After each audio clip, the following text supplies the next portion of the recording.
gina painting ne be yi eti yaba ne de ne yaba dwuma de friend beyond the headlines. It is your most authoritative current affairs, social and political talk show.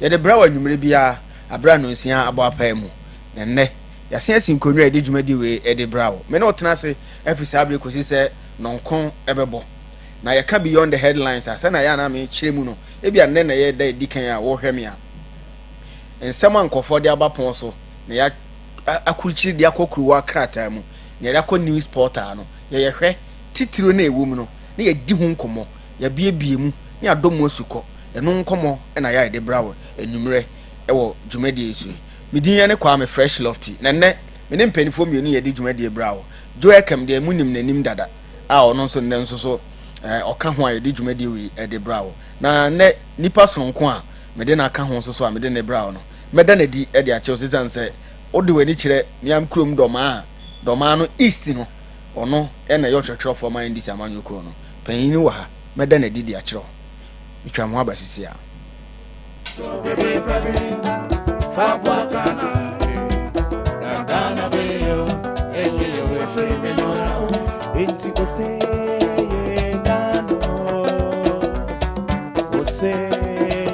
gano, yanko ose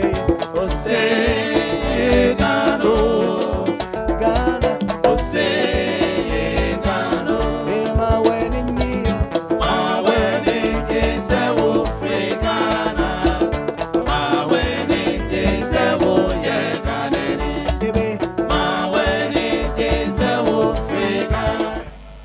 Mamisa mo akwa ba biu na breaking news aba enwumre ya free Felix Kwacho fosu a okasa ma aban no e de abasese de National Security Council Secretariat yasesem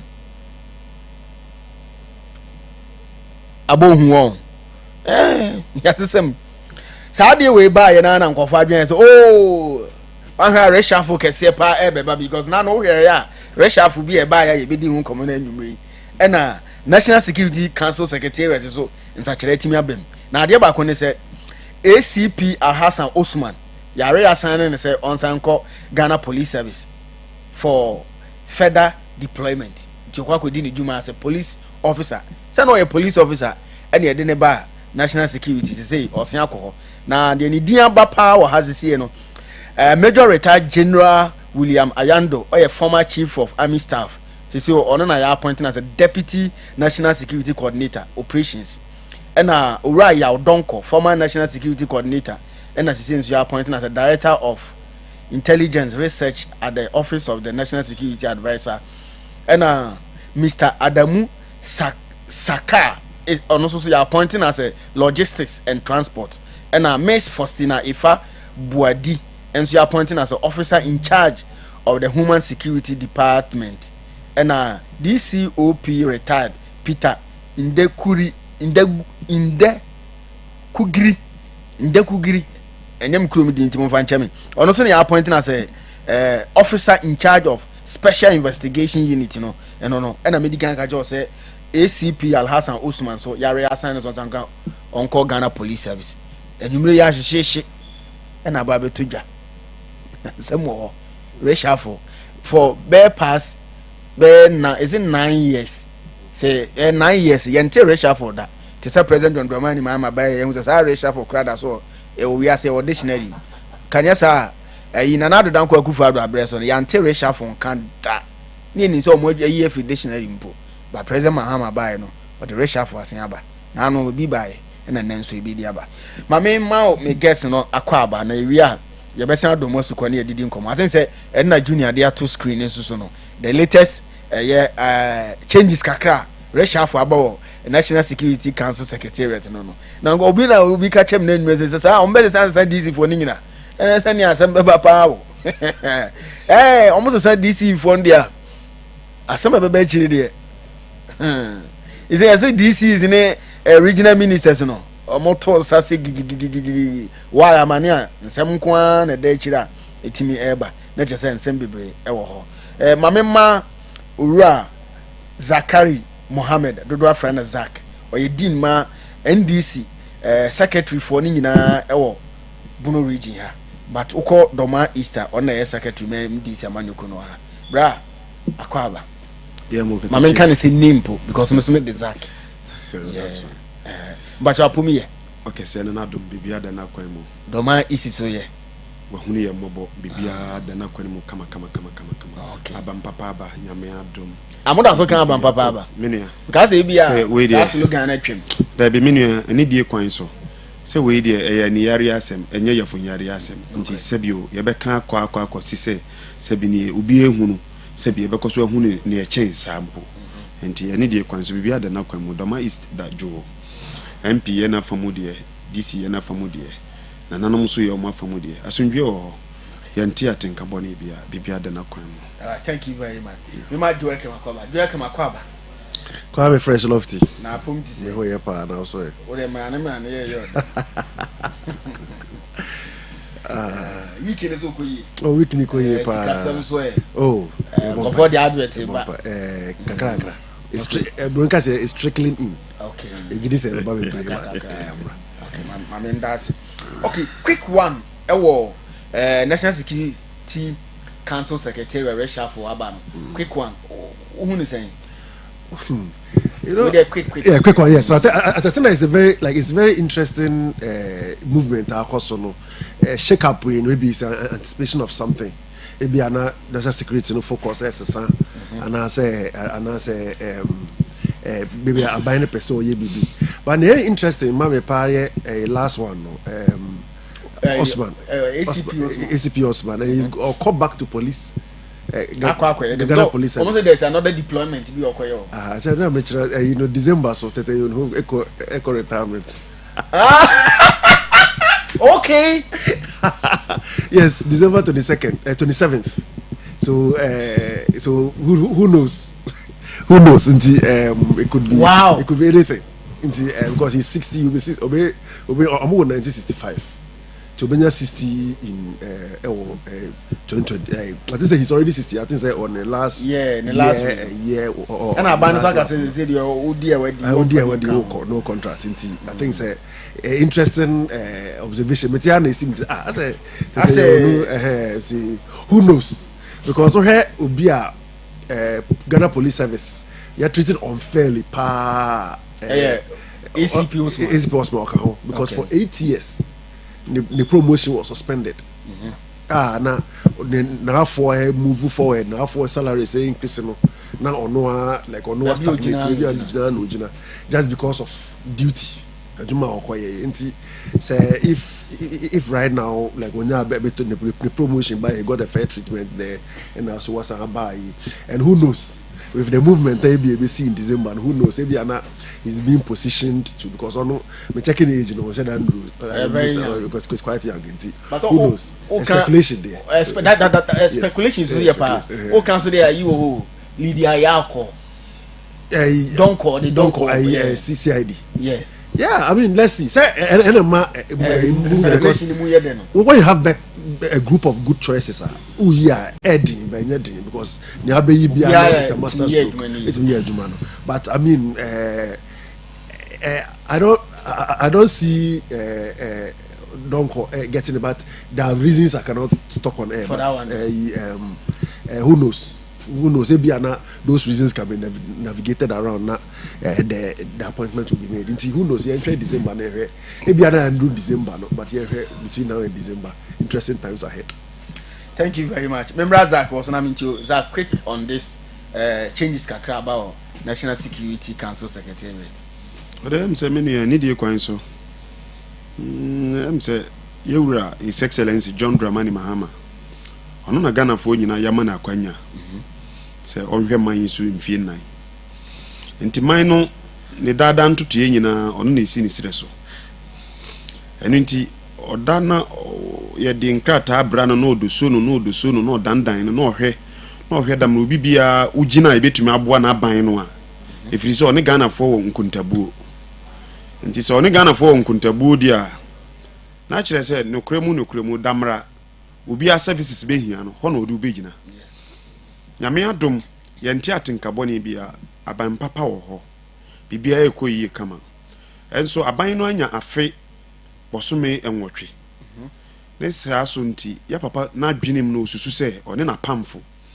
ehu ne say e wo so ye nsakraye e wo ye security system no mu a o se fata ye no mu de ye de adi say ye maame wawo ye asamanyoni na ne ye papa ye bia ebeboa maman no ne nchichiriye akoyie bia no menua ye ni bebre bia beka if you say steps in the right direction so no ana di kind of mokọ bia ya omokokọ ye no no ana dwen mu wo hu say da bi saa bre no e wo so omokọ ba bi foforo ekosom wo ne nyina no ye som kro no a eno nti ye ma ye papa saa akwanya no say enu tumi if you say on Ghana for nkontabuo nti nkonta no kwa obefa so abu na Ghana for begina tumu yie no eno ho ana montuo no bi na ye den ogusu a wo tumi nti ye hu bone bi a wo ye mo ye papa abaso ne ye mo na ban no abaso se ne omo ye bia no de once e ya de a e de Ghana for bekọ animu no ye pene so if you say we ya ye kan ye security asem nti security so e to da anye ne nse ne nyina na yetimi kan wo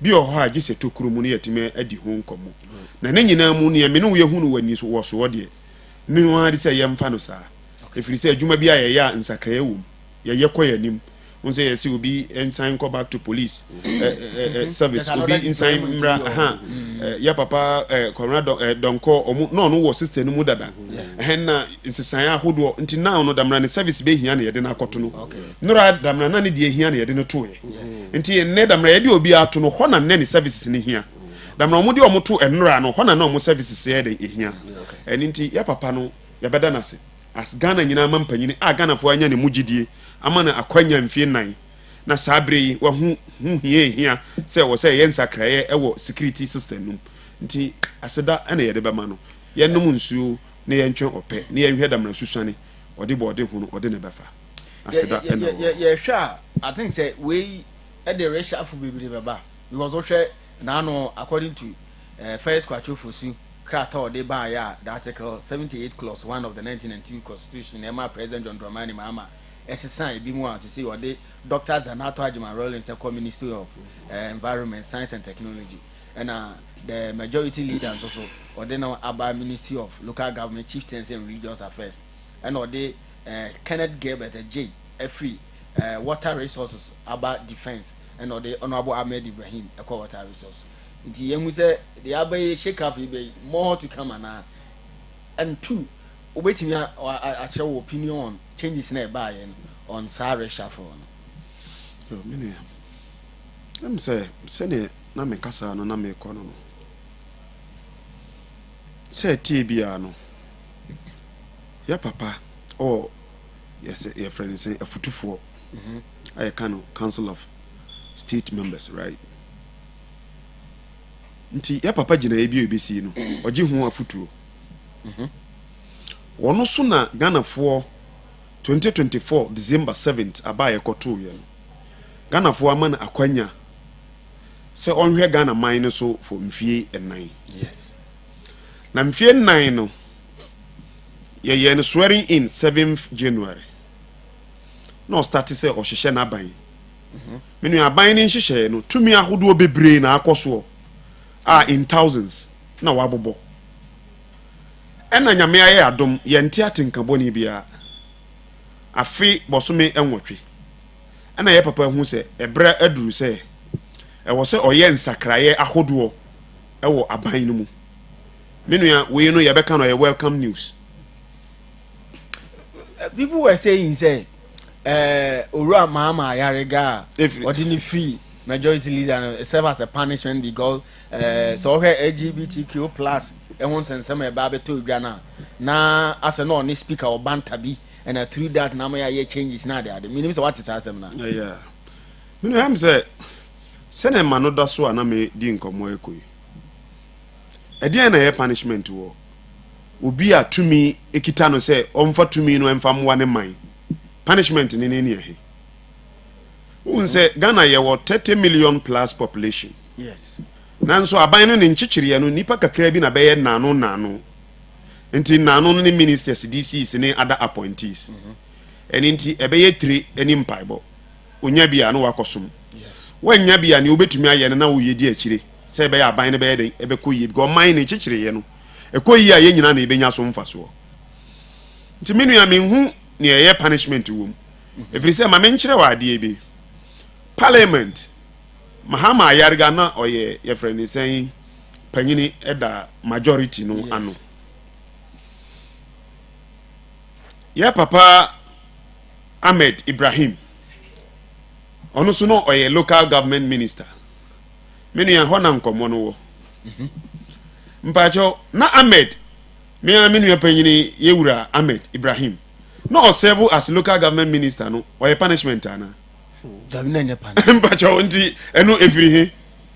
Eto da Ghana for ye di tumi ma obi a ye nya abotere na ye ma no bre na ma me nkwan no kakra la say ne nka ye nso bono abonofo na ye nya nipa ba kon wo cabinet isi o ye yi na free cabinet mini ya mpacho ani die kwan so obi ado empanyimfo no a nkankan te Ahmed Ibrahim obi antimi no nchen ye nyina ye te ye mpacho oye me dofo pa oye minu ye panyini oye nyina ye dofo oye bono nyina ya japade eni mpanyimfo ahodo akabre ni ntimi mobodi na momo asem na abeto ba maso nti hope na mede ma tension no eko eni die kwan se ye nyina ebeji atum se Ahmed Ibrahim onya akwanya na ye papa pointing ne se onkohwe local government ministry ne so a menu ya sa akwanya kro na se ye papa ma na akwanya se onko ye friend say works and housing yes no onko sum ena ye papa Mahama Ayarga so on free parliament ho as the majority leader and head of government business no emra na o metiki charge as minister of what local government ni nyina no esum na nipa ba akofo pe na wo sa atumi no a otumi ye nsakraye ewo mumu oni di ye papa his excellency John Dramani Mahama enti mimi susu se we enye problem damra ye di wo beko bia no esum ya papa Ahmed na ho keka wo soro damra odi ne beko bi obetuma ya adwuma ya papa Mahama Ayarga ono so damra odi ne beko bi obetuma ya adwuma enti ya papa adwinim ene ni ba sum kuo afutufo adwinim no omu susu se bra e wo se nsakrae ebanie na nsakrae ne so ne ye yomua won se nura na ne me hwehwe nie nti me suma wo se koji ade we bra me odi ade na ba beduru e kena biom suma foforo abeduru damna mehia obi foforo no medi ono beko ho nti we die akukọ eni sikan nkurobo bia nim adwuma no asi ya papa pe na wotumi otumi kire na yese ekọ na ye wo se eba okay enu nti nimdie a akuku dam we obi a wo nimdie na ye papa no hu se damna odi ombeko akohye na odi omo akohye no ye nua ba Zenato Rollins ya papa de na akohye environment science menu ya ebia no onse na ono so no otepono na chi na sese ya bie pono na ma ono so oba inside ne brenie obia ni ho aye punishment whatsoever ebre na ebre ni nkrabia na ekire nti ya papa ne ye ma ne kwan because ono pe na owo ne tumi Ghana fo na di tumi na ayedan ahye ni nsem yeto aba ene ye ma no akwanya na o lead ni key opponent no over 2 million votes this 2 million no votes na o di lead ye no ono ho akwanya na wanya o hihya ban nti ye bekọ abato ofoforo nti nkuntabuo wo yanim nti nkuntabuo no ho adwuma na oguso oye no nti me de ukọ ha wakoye kakra me san hia wo ha koye ho eni nti wo mu aye papa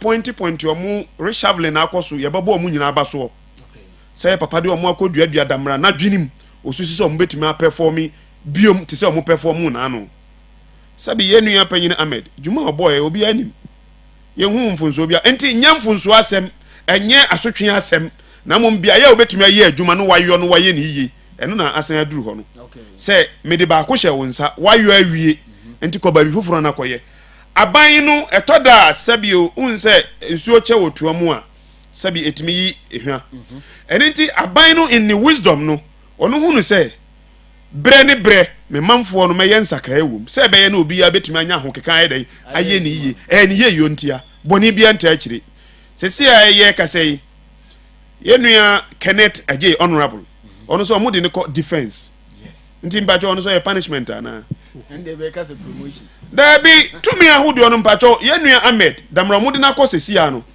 cabinet minister ayi works and water resources. Cabinet ministry, right? No. No. Yenko. Then I need to verify. Verify me. Works and water resources in your cabinet. Works. I need your coins. Then okay. Then change his mind. Mpacho. So if he's part of cabinet, basum ministers no ye kosi ginaye ansa na apie no. Mpacho na Kenneth Ajay no oka ho. Yes. Na ye papa so osan ka ho. Eniti ye ndan no. Dam na obi awo no omo odaso wo ministerial cabinet grouping no. Okay. Nti me no dey na asesa. Sum. Okay, West and housing ka ho. Mpacho or the finance by for verification, you know. Yeah. A vice president, Professor Jinano Pukwajima, finance minister Keso Atoban Forcing, defense Kenneth Gebeda J. Yeah. Justice and Attorney General Dominic Akuritinga Ayeni. Yeah. Foreign Affairs Samuel Kujeto Ablakwa, Interior Mutaka Mubarak. Yeah. Heads Kwabena Minta Kando, Energy Green Transition, John Abulai Jinapo, Education Haruna Idrusu, Science, Environment, Science, Technology and Innovation. Tizanato Admiral Zoka Cabinet. Local Government Chief Tenant Religious Affairs, Mahama Yariga Works, Housing and Water Resources, Ahmed Ibrahim.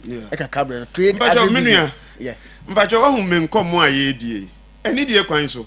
Enti sabio se obi tan wo a o sawasa na opese ochia na die. Na mom me nua panyini Ahmed Ibrahim. Ni ye nyina yini mu ni se ya papa hu se wa koye local government minister. Wa ye ni obetumi asiesie ho yie. Nti sabre firi nanu ekoi. Ya papa hia ne ba bi foforo. Hona sabre yadu. Hona sabre yaduru. Okay. Enti ya ni die kwan so. Akukuda ma hodo no Honorable Kenneth Ajay. Odina ko share defense. So no why former defense minister that? Yes. Mahama wine. Deputy. Yeah. Nese say odina ko substantive okay. Minister. Ye nua ba Zanato Rollins. Ya papa the late His Excellency Jerry John Rollins. Party wura. Say ono so wanya kwanya obesefu. Don't forget. Ni ye wo tumi mienu ye nuanom anyame mfa omo kra ensie yie. Omo firi mu no. Na omo dabre ne da ho. Yes. Ba ye papa hu say na ebe ye too early. Say odi anamusini be den ebe hye ho. Enti oja itumi ni de to ho. Na no ne ye di omo afinhia na. Wa hu say in Akan tradition, even in all part of Ghana, ye bie obi a wanya ni krachi kono afi ena e kohwe ni niamam enti ya papa wa panyini ba His Excellency onimde o sa manfo kasa bebre ena tumi na da hosa na wo se brenunie na anu na nyame ya adom omunyina 1 year nti memfa no se omuti omufie kura na nyame tu ne nsa fra omu a afi abanti yakohwe omuniamam awie yes nti now obi timisi omu anan na ya papa aye this appointment mienu na ode mienu so reshafu mienu ni ye yomu a okay ye mompa ye se adwumaso a omo ye ewo 1 year 8 months ewo omo respective areas no ombese abo adwumaso nsa na ya ban no betumi akosoro efiri se afini bosome nwotwenie no corruption case bia NC wa ya ban wo ya breso menu ya muda ho clear it is TV3 muda ho enenti we dia yensisu nkonwa menu ya papa na ebeda na se tie bia no Ghana fo ama na mfie nan as part of mfie nan kontabu no ya twa afe bosome nwotwe ya papa hunu se menye nsakraye biom na ye hwe dam na susu na ode bode hunu ebefa nti ni ye yomu boni bia enter. All right, then add up James Agaga ko as a majority leader. Ohwe Mahama Yariga say no ma afenya marking boot for boot na ye James Agaga ko na James n betimi afesi ayi a friend is saying afenyo markings menu ya am say eni die kwan so ubi bia wo chini mu a yempa info benya ni mugidie di tumi bia amano no I don't doubt the person. Okay, won say wa kukuda mpa modern day NDC no you have the men. We have the men. Ye bie puno no ato ho se obi anko a wo mo amu ba inside no door so kra chen wo mo amu inside no dada no. Okay, enti we have the men na won say eya kwanya se nipa nya kwanya unhu ne obetumi aye ohwe tamwa na Mahama Ayarga honorable na yede ne kɔ ho a there were a lot of people who were saying senti obetumi aye bibi ne te say na previous majority leader no na o ba forcing any Haruna Idris no but I won say onya kwanya no won say now ni din na daba ma no so a ye di hu aboboi enti ye nua ne sese ye de na kɔto ho yi James Agaga Bunsa North MP I think say ye mo no so benefit of the doubt mpacha wa hu menua okay na ye ma no bre na ye hwe no no so obetumi aye ba me ye party we aye wo mu nne no wa hu ye national leadership no ni ye papa his excellency John Dramani Mahama me doubt ba kokora okay if you say we have the men na buru so say ade bia mo be ye no na ye targeted at a purpose ni nyina no be wie ye yie enu nti na ma ye gi omudi a ye de omo asi ho mampanyini nie party leaders sunie nti omo mfo omo tinye den ensise ho na ne omo be ye beboa ye no menua ye mfa nya adwuma nti changes aba no ye nyina ye kitamtwe as party fo ye susu say bra changes ni be hia e wo mpanyimfo adwene mu na omo ye changes no okay eni nti efiachi abufunu bia no ye de ni kasa foforo bia aka ekosi say changes bia na akoso reshuffle bia akoso no mpacho ye susu say ya papa ayo no yie party no aye no yie nti bibia enkoso entoaso kama. All right, thank you very much. Joy can member of na yenhwe reshuffle ba ye na wonso adwen kire wona de James Agaga de na kan. Okay. Yeah, love to me that be now I think say reshuffle ba ye I think that the first layer of it is it was in honor because if he say ministers two arrangement to my afie twam ya lot of focus and ministry see who didn't na what is going on na then ministry no mo there and other president person be like we had a lot of those complaints. Some of us even shared some of that complaints didn't na defense ministry for example critical ministries and that but I think say it went to say nipa no yen replace nipa easy sir as you say so here obi to say omanebo ama honorable na onye nipa hunu keke na apart from say in politics no oye why say president ni nia no me na form ye close pa otie the histories na no hwe even among various NDC party even people within the political party na ni wo no shocky among for bebre. It's not I was a need because you don't just replace such a person like that. Okay. I say, oh man, you're feeling them. So like I think it was a deliberate thing to make sure that we honor him that much. Now because we didn't so the question can say now if he said what really happened, which was bad. But I think Roger Jamfi did a marvelous job as a deputy deputizing Autoforce no acting minister. So I think that it was a very good thing to honor someone who was very close to you. You are allowed to do that because now president, you know, and then they would make us say you need defense ministry. Constitution man quite say would make us say if Ghana you need defense ministry and BBN see the quite say obesa. I think say only ministries are constitution mentioned here the attorney general and I think finance. Exactly. Those are really ministries. I have compulsory. And the open say. I also want those. Apart from that, I can't even at his discretion. One a bit much near cost. I think that it was. I mean, it was a good honor for a friend. The man who said the babies are all year to mama now. Which means also which was very beautiful to watch. Over Senator Rollins, I think that if we say. NDC win power in 2024. Dipa baako na obi ehwe nanim so be minister Senator Rollins. And I'm say a legacy child because party no founder Senator Rollins and she had that love. So then the first Mahama 1 when your position and Mahama 2 so a lot of people even tipped her for defense ministry. because of ne papa entity or the man a bit of I think so a bit of military training at the beginning. Okay, helicopter, parachute. Yeah, I think so when his father was leaving office. So I think that it was a club. So I think that we know it settles a huge constituency within the country. Say, okay. They wanted to see Zenato back in leadership position, like in the national way, not just say or collective for Kwaso. So I think that it was a good call. Now reshuffle, the main reshuffle, say we need two in the appointment. The main reshuffle, moving the new defense minister from Works and Housing. Now move Honorable Ahmed Eba Works and Housing. No, they Kenneth Gilbert. But I think that first of all, who will be composition? You need someone with experience. Okay.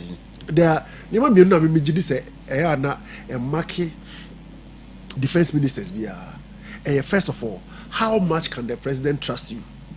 Okay. How much?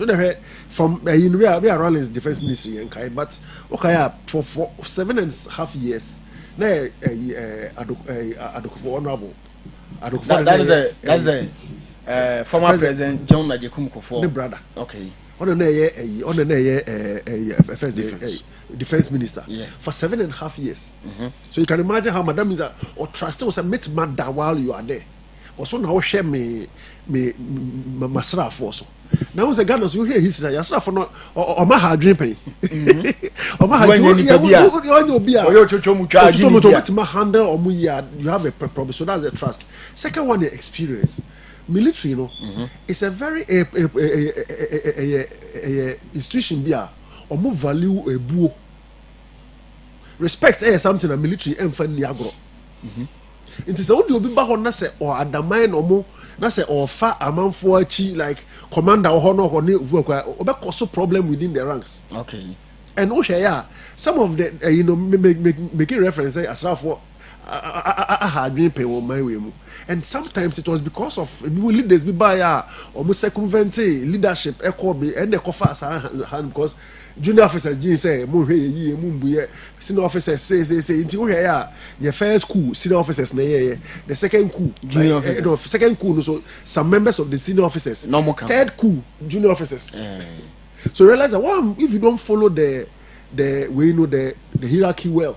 Na say wodia wo mess up o mu buo nsem na ntina edu baby kwa na o mu appoint bi mu as position o mu the name na o so mu nyina resign.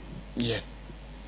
What does it say rank say bia wo ye panyin we Zack so ye panyin na say ye be me panyin over mo because mo ye panyin for change say mo mienu na mo resign and that's how the issues be ba mo mienu be cause trouble ye so mo na mo resign. Say nti saa de wan no obi a obu ade enough so be handle some of these things or the how can see a part of the brain and if the military gets this granted, so if you go back to the courses in the school now, military near you almost say or my equipment or shoe crab like or boots on the year training crowd uniforms there or call later some of those things some omadu and no money binti or bufu pe because omana e what access to a two Ghana ye call a last guy be the beko ko bia no omana heso. Yes, that means that omani njia asemaba. That's true. Indeed, also will be a bright, honorable brighter, experience already. Kenneth Gilbert. Sorry. Okay. Kenneth Gilbert. Or your experience already because why deputy minister of defense. On the side experience no kobo broja jefimua. Then they are handed broja jefitu has been trained over the last 1 year. Yes, under the late later deputy minister, sole deputy minister there. When so me know the more experience Koboma, then they can run the ministry well without costing. So I think that one there was no question about that. Okay. Secondly, Honorable Ahmed case, I don't get why anyone says punishment. Then a punishment is you were and publicly you were say Ukofie. Do you remember some new meaning and your baby? I ain't mean come from them. So you realize that what is the punishment? Or that's your cabinet member, or that's your minister with key. So far, so what cabinet in a day? Apart from that, the sector no create key accommodation, housing, works and housing. In fact, the maintenance of all government buildings, that all yeah. Okay, water, water resources, sanitation.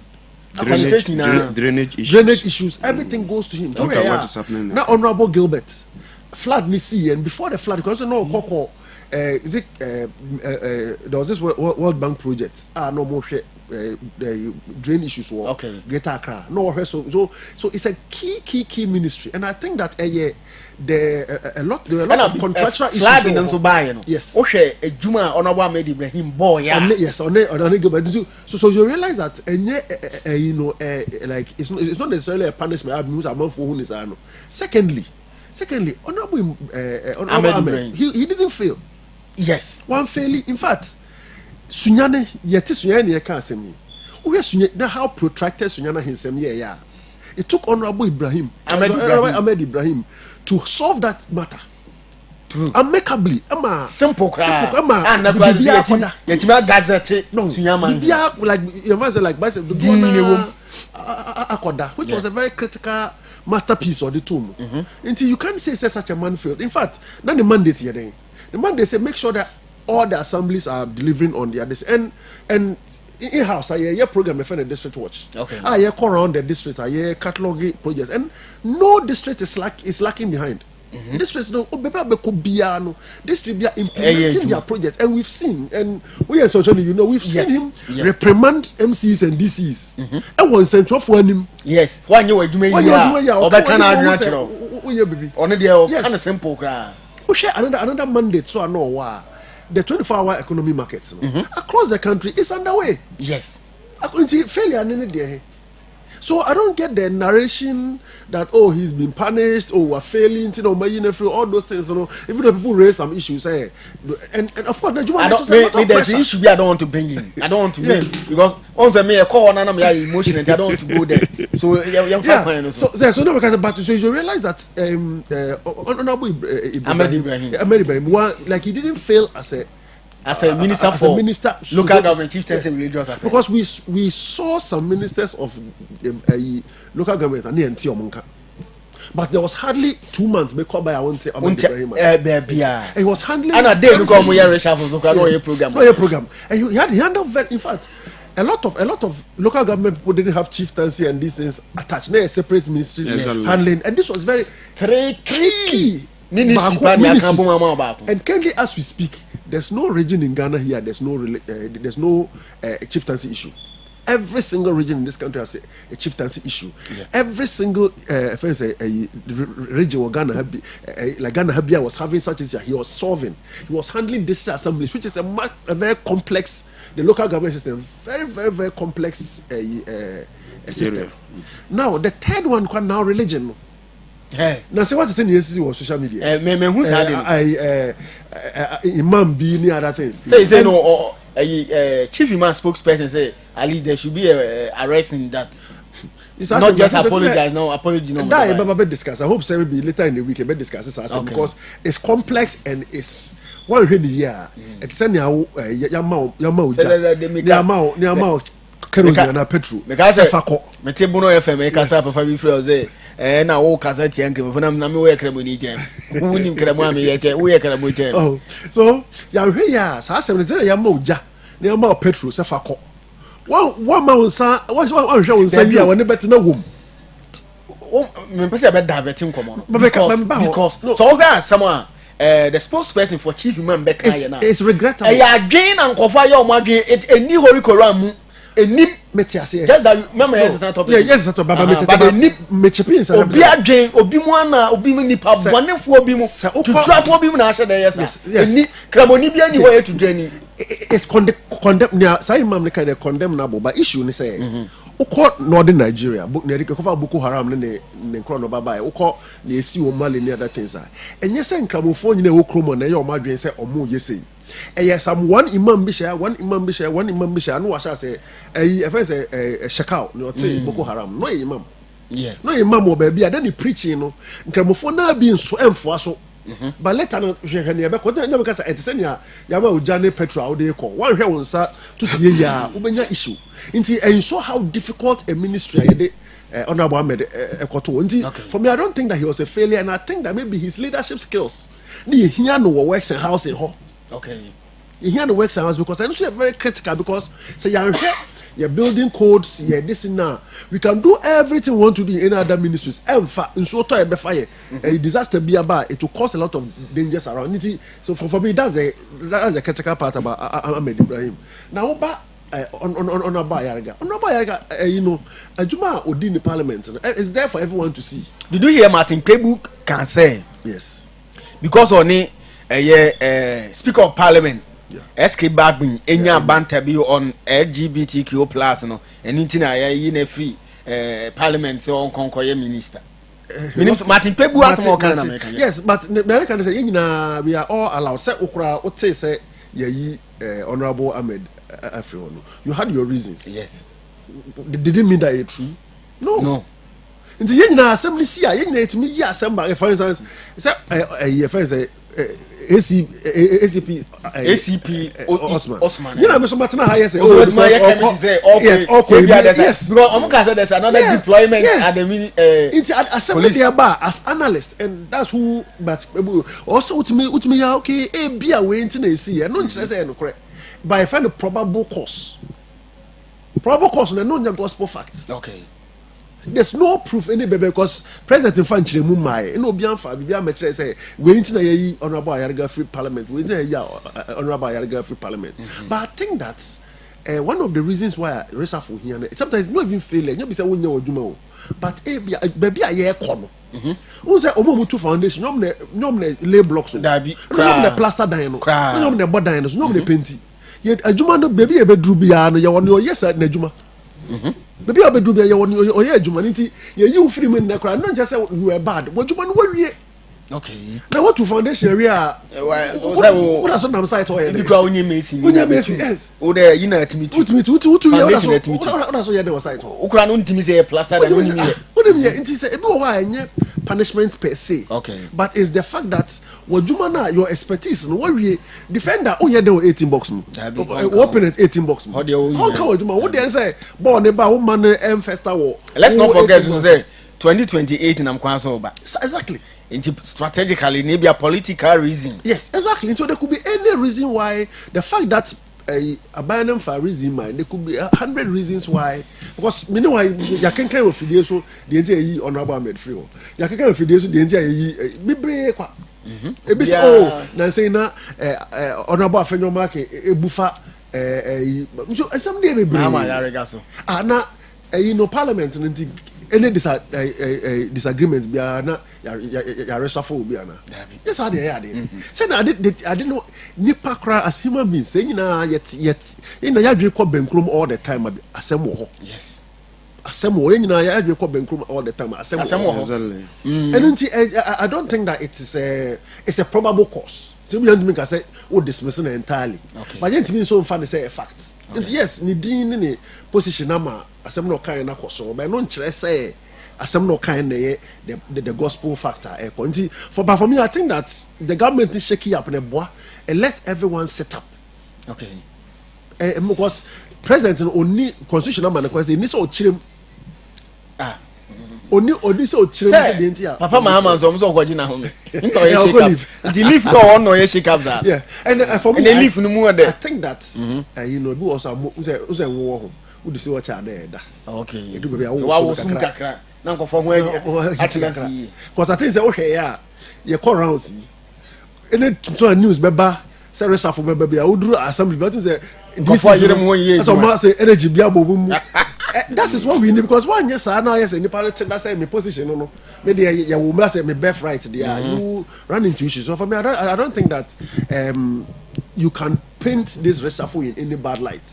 Because if they were if ministers are underperforming, you see it, and these ministers say there's no there's no clear underperformance anywhere. Okay, maybe things are slow, but no say there's underperformance going on. Me say fat topic we say yama ministry 3 say nka ye reshuffle then nka o we reshuffle obisa say ubekwa aba no majo Zach, Zach, Abare no wo mu bi. ministry 3 pounds you say send ka reshuffle timi ba ho be den menu ya am say need kwan so from time to time won say amamu ho yeah evaluation through structures no e ma no koduru abankesi mu nti enye te say me no ye te ha ye kan ne ye kan no na ye facts no yeah reports wo ho nti omu we ye ma wa adwuma we ye koduru he evaluation report but so percent done this is left and what is the reason why you were unable to complete there is a reason but eno na ye de assessment our presidency however mrano so amaye papa no to me so onu pe na what to me a obi nka bi nka ne ho se ne opeso oya na mamuo no betumi akoyie no waye ejiti say ye wura nom national chairman ni party akukudam where he has to consult them on party issues mbacha what I say no waye ne sa pepe beyond that nti memeti ha de mentumi mo ministry bia din say we mu na wo say yinu we mu na ne nyina no wo mampanyin ho because don't forget menya privy to all evaluation report about all the ministers okay nti asem bia memeka no ha bia entimi mfa ena yewura no so ayesu mo mu no ne omu no de beba no yeso ye wo ho kwan say betumi a kire ya dwen de nanso mpomponso ye gina de madika kan kire osa afenie bosome nwotwe ye nti atenka bone bia wo ye ministers ni bia ho yes nti the assumption is obi ye na dwuma yie baje wata say nti saa na ye hu no saa so na ye koso nka nye den agana de na de madawro ma social media de se na esiko de nka saa bre nka agentre ha nka agentre mo bia baje wata say nti mentumi mo ministry bia di ye ma ye papa no akwanya na se na obesi adandan ni bia na results no na ye de ehia se be ye na me ye politician yi ye she Ghana for bo ya ye dodo no a enuru se ye be konkontabuo 2028 no na virtually no na ye wo se ye apam bia wo ye ni Ghana for ntam no ni aye se na ye be ye na akonwa no foforo no ye prayer ye nsa be den ye nsa be ka me na me hwie nyina na Ghana be fa no ntoma pa afira na em se kasa no me di san asifom no em se unim se majority leader bia no minister status yes aha nti mpacho masa ade no kura ma obitim mpacho utie yes ne minister bia entitled to ono so entitled yeah that is true nti say osanka cabinet say wo say wo ba bontin once you fall within the cabinet ministries no bia no mpacho ya de koro obi nchen obi yeah the only thing they say human capital wide no obi dom chen obi tie ni ha human capital wide no be ministry to say like ufa damramia minu penyini honorable Ahmed no work kaneno a DC for ho adwumanfo ahodo enti ho no e bia the chunk of nanam nso so nyina ho nanam ni limamfo ni asofo na obeka se bia obi dom bedoso achen obi na mo once they fall within the cabinet no obi a cabinet minister mpacho pepepe obi nchen obi mpacho wa ho se na esiti enti ye hunu sa na enkoye te se enkoto ni patim se demotion ya koma we ni anti se sadia was Ahmed Ibrahim operating on the demotion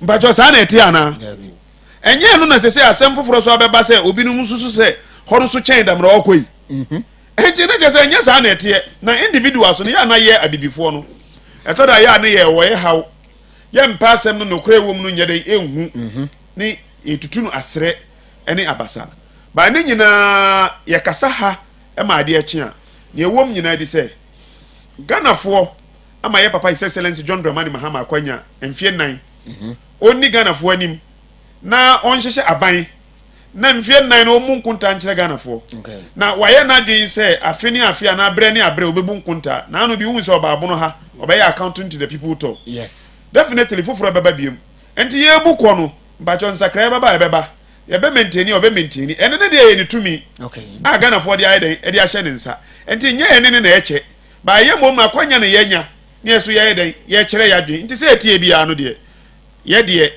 ani de kwan so ndi adi se ye papa ana ye maame wa ye den wa wo ye na ye som asem ka se ba bi eche a ye betumi aka bi de na mo ndi ye papa no emfi a wadi na konwa we so for now in fact NDC coming we no nhyira de magana fo nneɛma a ɛkɔ so wɔ mu no nhyira nko a nti sɛ woka sɛ wokɔtutu mu nkyene a menua ɛbɛyɛ ne ho bibi wɔ hɔ obi a ɛyɛ ne deɛ mente sɛ minista bi adi sika bɔne bia nkani yɛatete bebree records wɔ hɔ yɛka sɛ bebree so nkrataa da mofrɛ ne sɛn special prosecutor iroko ne ne ɛkeka ho ɛne nti now no deɛ yɛanya ntii bi nkane no ansa na ɛbɛte sɛ ɔmo nkrataa ɛkɔ hɔ no naano ɔmo nkrataa kɔdi hɔ no ne yɛde kan atete ne wɔ mframa mu abra na aban ne to hɔ sɛ wei ne ha no biribi afa ne nsa ase na yɛanya ntii biribi asa enti yɛ papa John Dramani Mahama ne yɛbɛda no ase sɛ wahyehyɛ aban papa ama aban papa no agye atena wɔ Ghana man mu ama nneɛma yɛde ɛkɔ so sɛneɛ ɛsɛ sɛneɛ fata yɛnkɔ so mmɔ mpa yɛ sɛ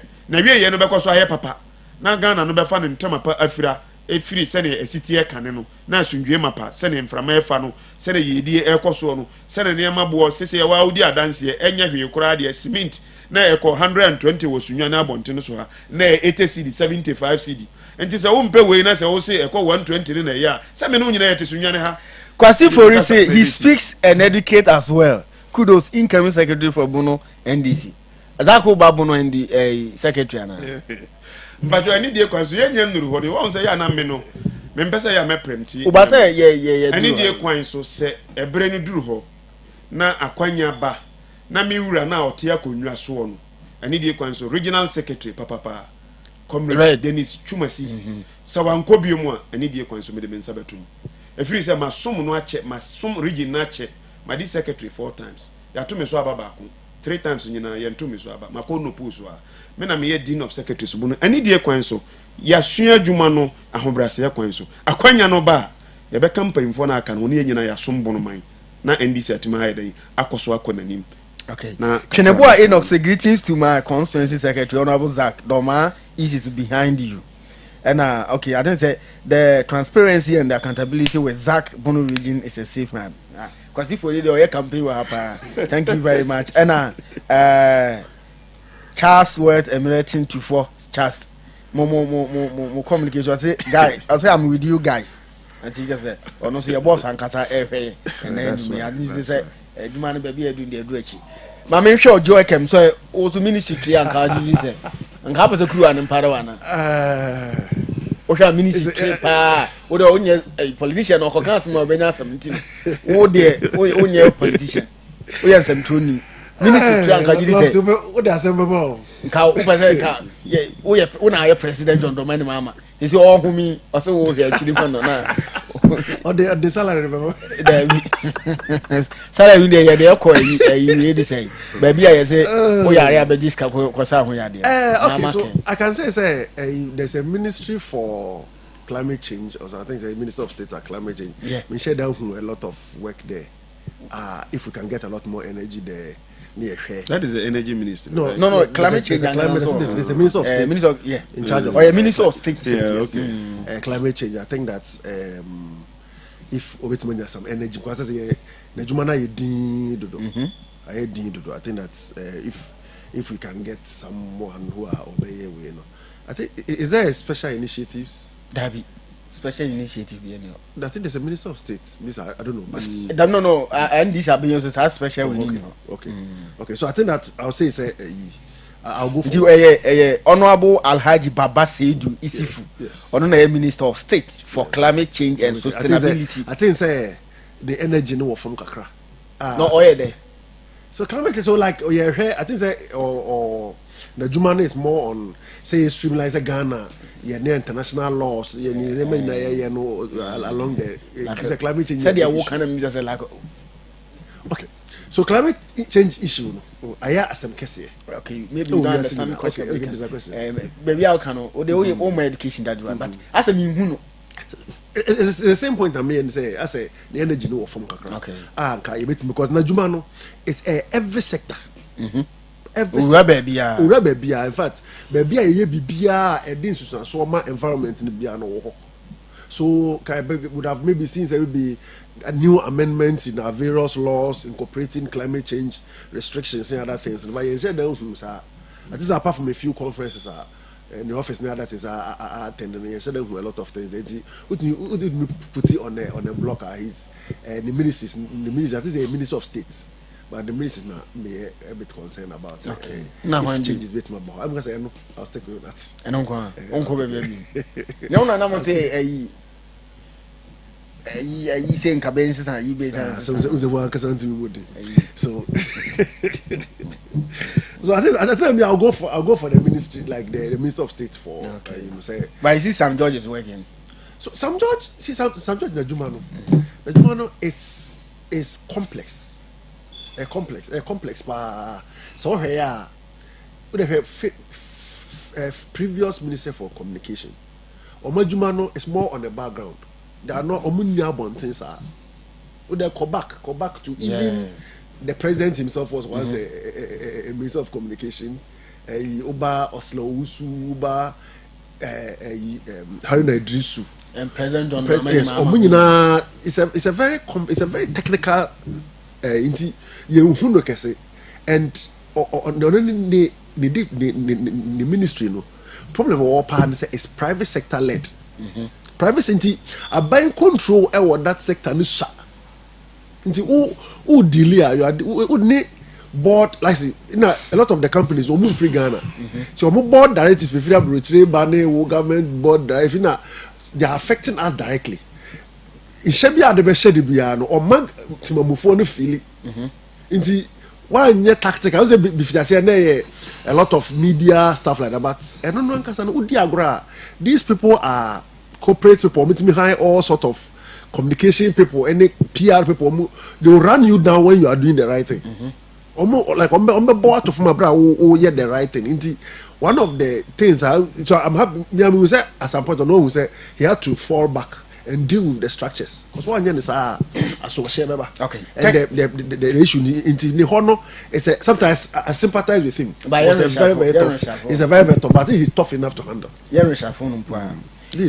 all right, thank you very much. And then you may Tesla Hotel and a tire chair so you say did you ready at the brow if in there cause Obersunyana baby I'll be to my quarter Joe na when you do any BD Sebi na no me catch you be say ono yede tife ne du baby na ntokwa wo mu a so yere nsa catch en say akosu ya adwo ya o de yen quarters hotel mo koda one night pena mo ba awade ne besesa asan aye mo no nyansa mo kwa mo kwa na mo hye mu ho mpa ne ye kama mpa ne nye dede e modern mpa mu edin pa joe kamsi room says ye kama mu edin ambetimi agimoni ye be mo aduane adi ne mo pe bia mbenya swimming pool wo ho ambetimi de adware agimoni ye rooftop bar wo ho a mo pesa mo twa kakra doko sa mo be keka nso so a nyina ne ye wo bar ne bi nso wo dan wa mo pesa mo boforo soro na waka soro a mo tima ye ne dan ho a mo wi a mo ka agimoni mo baba fie na wade na sen so ena bia wo nso so wo ye company bi wa akra wo amanone na oba Ghana na ope sunyan ba bia wankasa wo betimi ayo conference ana se bia won so pe baby dia hoho akwa mo makoje o mahome a for ni Tesla Hotel na omo sika a omo ji wo ho no sika no wo form pa na nso so hwe environment na very serene dede ubako hotel bi achi ne ebon nwum bi dede dabi Tesla Hotel de ntisa wi sie ne niam bibire dabi ene yesime nka nche o se omo swimming pool no se obeda ho se wa meda ho na pa baby adware a wo betimi aba ena restaurants no nso so wo betimi aba bedidi wo ho ana wo betimi aye order na de aduane na timi e de abra nti Tesla Hotel de number 1 wo do ani kire Fia Pre Calvin University Avenue Road no so no e ho na Tesla Hotel wo for 024 752 3493 024 752 3493 wo de call keke just go there na ko environment na hwese de tie wo ba beda masewai me that's papa yeah share your next topic no it has to do with cocoa sector na obehwa enche bia na ba beto dwa se parliament agiatum agina the Ghana Cocoa Board Act 1984 PNDC CL 81 sa ohwe sa mra no na yes so mo ye changes e wo ma se se yo mo de Cocoa Board bill for or the core parliament say yetimi apase a ya reforms bibire ewom na ohwa reforms makomako edu ena ewom FOB price wo ho ye wo say ya sand ya first na wo finance ministry na yifi wo say ya sand ya finance ministry ena they say so fan targeting cocoa no kai wo ho no so nyina no kwana be so e betimi achia e na ahwe said the cocoa ne price no ye de ba no so eno so e wo ho a lot of them are e betimi edi ho komo ene enumre ma me starting fit joy keman se na makọ the incoming regional secretary friend is your now call social media say go for born about so also there nim say Zach boy eduba sa Zach boy eduba pa joke ma me starting free ho okay I think say cocoa bewe ne na sifri abra cocoa prices at bar from last year. Was it around this time? Was around this time? I think it was after yes. And earlier this year. And cocoa price tiba from Emma Akuafo aso ye shepa buy no so aso ye shepa because world price no tip free 9,000 bar less than 2005 buy from crack ho Emma Akuafo aso ye she o my we mpa ma ku biase nyana obi oye cocoa adwuma bia no na say asemaba na aban ne ye say efi na eko aban ne ma saa abroche for na say adwaman so emma decide ye piafo no omo fence omo shebre na si ano Ghana ban etiki the in the boo by the horn and also omo face ya the no say be man sin so man sa waham aban ye say you know fence obeham no sin so no face ya de no nti no omo hente say efi na come de be hemram na bako a na I think a cause issue power was cocoa pricing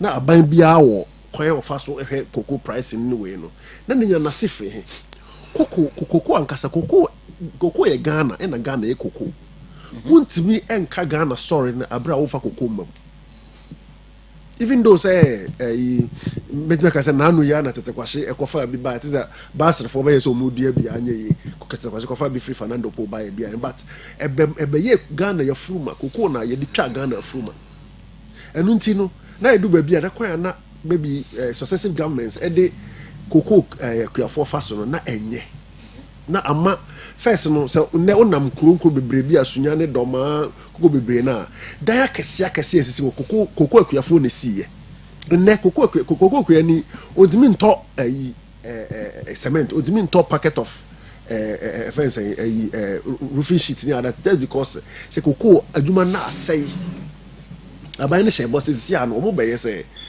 enyem ra se koko sika nyina no emu 70% and 70% enko ha munche mu adioso enko kwani ni ho na emma adwuma ne nsanya ne debiem because they will be koya 40% of the FOB price and the mark ya for no aban so ye ni say omodi hyemrem say zia no yankobo besia wabonten ye de beto kokoo no na eduru ho a omatima ade agro nti osade shem say isi ade de Ghana sika ne beto Ghana kokoo no na azama ya export yako and so ma you control over the pricing because say the dollar okobo besia dollar now the beto kokoo na say kokoo be hwe kra ntu kokoo na say dollar no ho so kakra pe na affect kokoo no so na kwani a o hyewuram onye dollar adwuma da so na dollar ye na yibi na ebe ha na dwen o he atama kokoo no rise kodu 9,000 na dollar rate no he na dollar na ba for me ba kwa na ha kokoo for no pa say dollar na ba for kokoo no ye ton dollars nti sai nti na eno so na one thing kwa ma dollar na nti ma me do 5 yes kokoo for no ye afi so another critical session de bia na yes Ghana ye second largest cocoa growing industry the export ya ni beans no ye export ya ni beans ye fa hwe nka ye nya tete bi ni ye hata na ye hope pa e de kota maport na ye de ko na ama eduba bi mini so hu sa news na eduba bi na Ghana o mo no process cocoa Ghana na ye ko to cocoa no Nigeria and Cote d'Ivoire na Togo me yes ni ya be da na ani na ye de ya done de ni de go bottom ni da koma broni they call Switzerland, they call Netherlands, they call other places.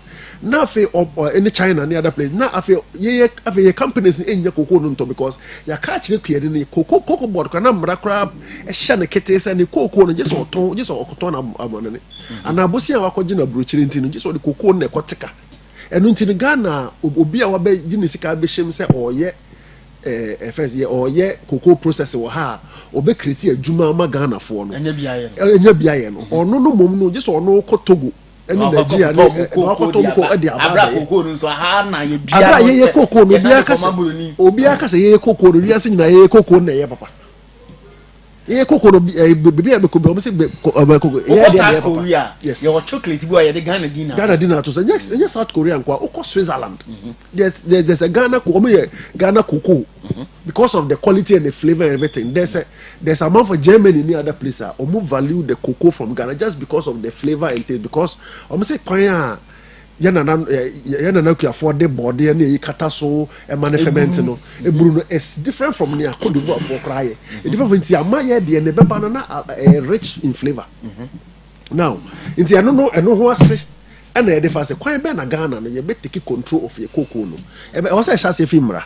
So what come renima apart from PNDC law now boss now 1983 law no apart from that cocoa no mra na koyen kete yehu ba bi wo china yeso obi so finance cha de che yeso obi so of agric ade cha yehu ase wa ye ajanka na ne wo fa no ne so ano mototo no e fa na se cocoa no hu ban fa so na minister of finance age e ya ba asma no apia ma agric na se omode bobo wo mensem nti ama omanya ye di cocoa etwa ye funu no ye ja cocoa na da jamu nti abale yes okay o de mra beba na o de si bibi say ya no nti first of all here the first session of the law now no can say say establishment of cocoa board ye properly establishing cocoa board no the najuma shenensa like Najuma any day as establish cocoa board no or say establish cocoa board say on say obey body a obey so obey regulate regulate say on be cocoa nsensem so e Ghana obey oversee anti e fa say abra on na ehwe mu ntoto ye no on na be san hwe so yes owi a wasan monitor all activities within the cocoa value chain they say no onyi hwi infrim e free say cocoa no ye aba e come say e be ye di cocoa no be she rubber my as a final product ni the cocoa ni chef form bia cocoa board na ehwe no o di chef form no cocoa na ba na da wonsem chef form no nyina cocoa board na say ye ni nyina hye ne nsa obi furo bia ntimi ma bia bra on fa cocoa so cocoa ti properly establishing cocoa board o say o ka item cocoa price no drop ya ni ya kasa say major problem yes amanoniasi other things but no more no mama cocoa farmers e bre Ghana cocoa board yeah. And you see, and you establish here, and with the way of my establishing with if you see, I know cocoa board no so. Some say farmers me no e better board no so. A first na one. Some say award winning farmers me no e better na cocoa board no so. Okay. See na be ye ka cocoa asema cocoa for be come. One ye cocoa na o me nipa ba ko na o kan ya na ya kana no atu. Because o me mienu, you me as a rep of the rep of finance ministry, rep of agric ministry, any all other places be making sure say cocoa board be strengthen ye. So I can niama be cocoa be ama cocoa na gina ye. Legal framework be ama cocoa na gina ye. Now they know yes, o person say Ghana ye who say ye second largest grower of cocoa and again yana da jamu santi ye this sustainability and global we never afi orderly development and fair competition say see ya cocoa board and e be hwe bia so make sure say ni nyina agina am say eno na nya new ba say mra no abehye de kete say ene ye be ye afi so be hwe welfare say be hwe cocoa farmers no when say cocoa farmers say be 800 to 1.1 million people need cocoa omo depending on cocoa they are almost 4 million Ghana yes them say and say packet to be we na hwe cocoa so na cocoa I'm say the average cocoa farmer age is 64 or so into here the cocoa farmer but them say cocoa farmer enye lucrative be menti no obia empesa ne ba cocoa farmer kra empesa ne ba be cocoa no on pesa no ho beka cocoa because of adwuma na enye nti say no maybe yet say Ghana establish a cocoa pension system ama cocoa farmers see no cocoa board no be making sure say is properly done with any educational scheme. We say free SHS buy and be replace cocoa farmers scholarship no. But this one established now tertiary level. But I hope is at this time no more money kete say cocoa for and your cocoa board adwuma for. Because first nsana scholarship no koye say cocoa board adwuma for be benefit and say cocoa board for cocoa farmers ho. nti ɛno hɔ na afei so next stage ba no sɛ value addition and local participation sɛ si ano cocoa board na adwuma mu no yɛde processes na bɛhyɛ ɔmo ase yɛde cocoa process na bɛhyɛ cocoa board ase first na processes na kɔhyɛ Ministry of Trade and Industry abra na they were operating differently while cocoa board was operating differently see ano and now say cocoa board mandate na kɔyɛ plus all the value chain is processes abɛhyɛ ɔmo ase ti see ano okay the time cocoa price call from now to force addressing nation okay say see ano 40% of your cocoa you processing on my ha. How do you make sure say 40% you be processing? Also make sure say you create path. Emma cocoa ba say cocoa no mu de enie o cocoa process wo Ghana ha. Okɔ ha obenya cocoa ato. Da fe na akɔfa bi free Togo na bibia ba. Yes, nti that's another thing. Say be a value chain best strength thing. Next one is integrity and traceability. What we ade be a cocoa board cocoa no smuggling. Smuggling is a major issue in Ghana. It will be not smuggling cost almost $1 billion because yes, indeed. I think the traceability making sure say cocoa no maybe free. I face cocoa no so no. The amount for the goods no high quality no any treatment in TZ and the person who say you fuck cocoa babia it me trace cocoa afu kra e deba. And I feel effective government over until we have environmental safeguard until we everything cocoa. Now you're not for so now you come back yeah adeba kwa major criticism cocoa but I think he yanchire mu kakra criticism afie tracy pa na yes farmers omuni control over cocoa farms so una dua cocoa yes only control and enyamono cocoa growing areas now they know this the farmers know this ukoti cocoa abani bi na say nkunuma na badi kotwu makwa yes and they know this and now the problem is say aban no every year no or the cocoa no estimated yield no they are in the budget okay estimated yield this year estimated yield next year estimated yield they are working on it now we say galamsey near that we say me galamsey for and me ma timber for it affects the national strategy I would say it's not just say my beje wasase but I say me ma me de hyehyɛ bi ato sa hyehyɛ na chi no sei na tie untimi mfa uko untimi twa uko krangu enye ni wo Ghana ha abroach uko US na ye fan se bia we are seeing na democracy wo untimi twa obro ngu sa udua abro no nko a untimi twa ngu udua hwit na untimi twa ngu samia me na me de me twa udua unya dia na no abaya aban dia like as you na community US exactly inti sa de na ye no cash crop ni we no untimi enya no basa say amanfo eyi omo yam no matwagu me na media even I think will be raise issue say oh ebi ho na corona beto afuo no the law no nka say chenchen na udua kokwa untimi ho hwe but you have to pass through a process you know so ye for national database nim and inti that's the part I think that's the part I was say or more explanation about no. But I don't really blame the more possibly because I think said Mrano was passed hurriedly.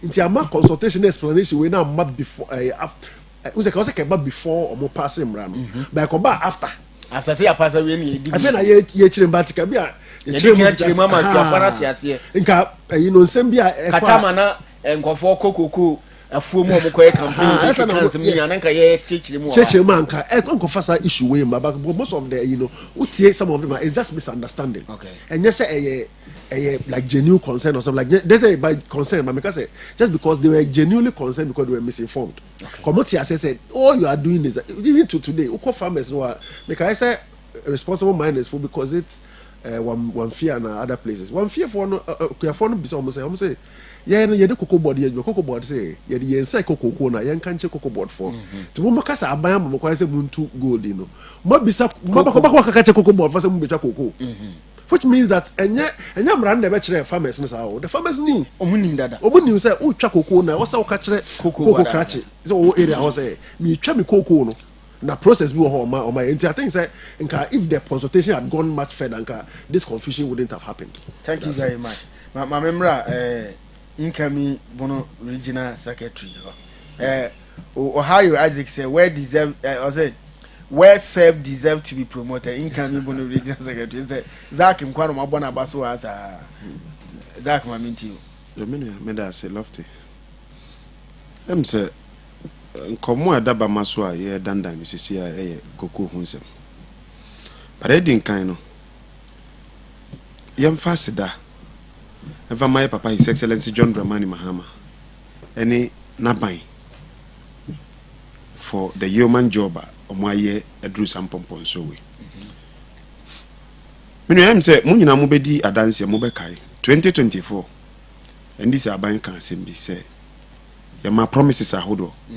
But essence say nkomo ye di ni ye nko honko a koko asem ye kan say hwani no ni sika ekọ no ho na aye ketwa asisi aye den abam na ye nya akwanya ye ba mu omu ngichemu ahodo ye chem miensa o mbetu mienu ekọ up to 60 to 70% na ye de ba makwani no truly based on this bill now sa problem no ababa ye mra kwani bia oye koko kwani bia ma ne timinya ne de sa abam papa aba ne ma ekọ yi de ko ba se koko no edwama so no price no cost ra ekwa ba benefit papa yes exactly menua na answer na no ho ese wo ma wo yire free okrom hene abene a wotimi yira ewo adwabo ase koko efiri ba bi na bae na yenko abakosen no kakra na memetinsi yenko mo na enye kama okay say be atifo betini me kana ase koko free 18 something na koko eje atena wo Ghana utia abrofo mudi kan bae no mu yiye bia coastal belt na edua bia ese yiye ese anye yiye ene ho ne maniama aburi gardens mo koye tutim eye bia ba na nyina na wieye ene Ghana de hye titi kwahye oko Fernando Po your friend Equatorial Guinea na okofa koko aduaba no bi ba sa abre no ebra smith but you know the ba man we na oba no nkrata bi no mkire se owiae ana odi sieye se be ya na ne to enda ho na odi bae na odi call eastern region ko bi a friend Mampon Akuapem na odi koko aduaba no ye de okọ na okoye tutim no ho oho na ne nyankofo a na onu omo no start edi ma omo kakra nti onu mom ne de ne na beje atena eni nti ebra na yesusu ano na koko no ana ewo ho ebra na yesusu ano e ka no tete kwahye koko nti se ukokua ni bia tama na agric for na start year introduction of sa new method we no na ne achepa no ye tete kwahye koko no no se yese ono anyini onso biom nti ye foforo menia eno ne ye point 1 me pese atifo eti nti omo start omo dua koko 1900 no eba no eba ya beduru 1937 na koko ni bo no menia aye ne ho bibi wo ho abiri nyina koko no ne bo no engina menia nti kuani ni dua koko no na okoton a na aye ne ho bibi wo ho at the end of the day na kuani ni hu ni fate na aye problem up to 1937 there and nti ebeye how ma Ghana for nti omo hu se koko no kra yedua mfaso bi anya den emma so nti sa adwen we no ye be se ye koko start be ba amanfo adwen mu nti etomo akosi 1947 ena omo ye se omo introduce what we called CMB Cocoa Marketing Board eye adidifo no ana omo ni abrofo no twiso aban no ani abrofo no ankasa se be ya na omo benya gina pen edi ama koko bo ena ye di CMB ne ye de ebae nti CMB no so bae no eye na adwuma still no na price no na determine nti na enhyede nko yi odu tambia na abrofo na jimbo no a na ama abibifo no ye ho kire nti eduru tambi man krata bi kura kire se ye papa the former president the late Kwame Nkrumah eduru tambi kura koko omutoye no kura mana nko aburu kire omu digja etu koko ba no mu se be ya abrofo na nya koko no because scarcity eba won say scarcity ebe mani bo no be pagya good sana nkrata bi no ekire nti etoto mo a Ghana kuafo no ni ahoto ewo koko no mu eto mo a ekosi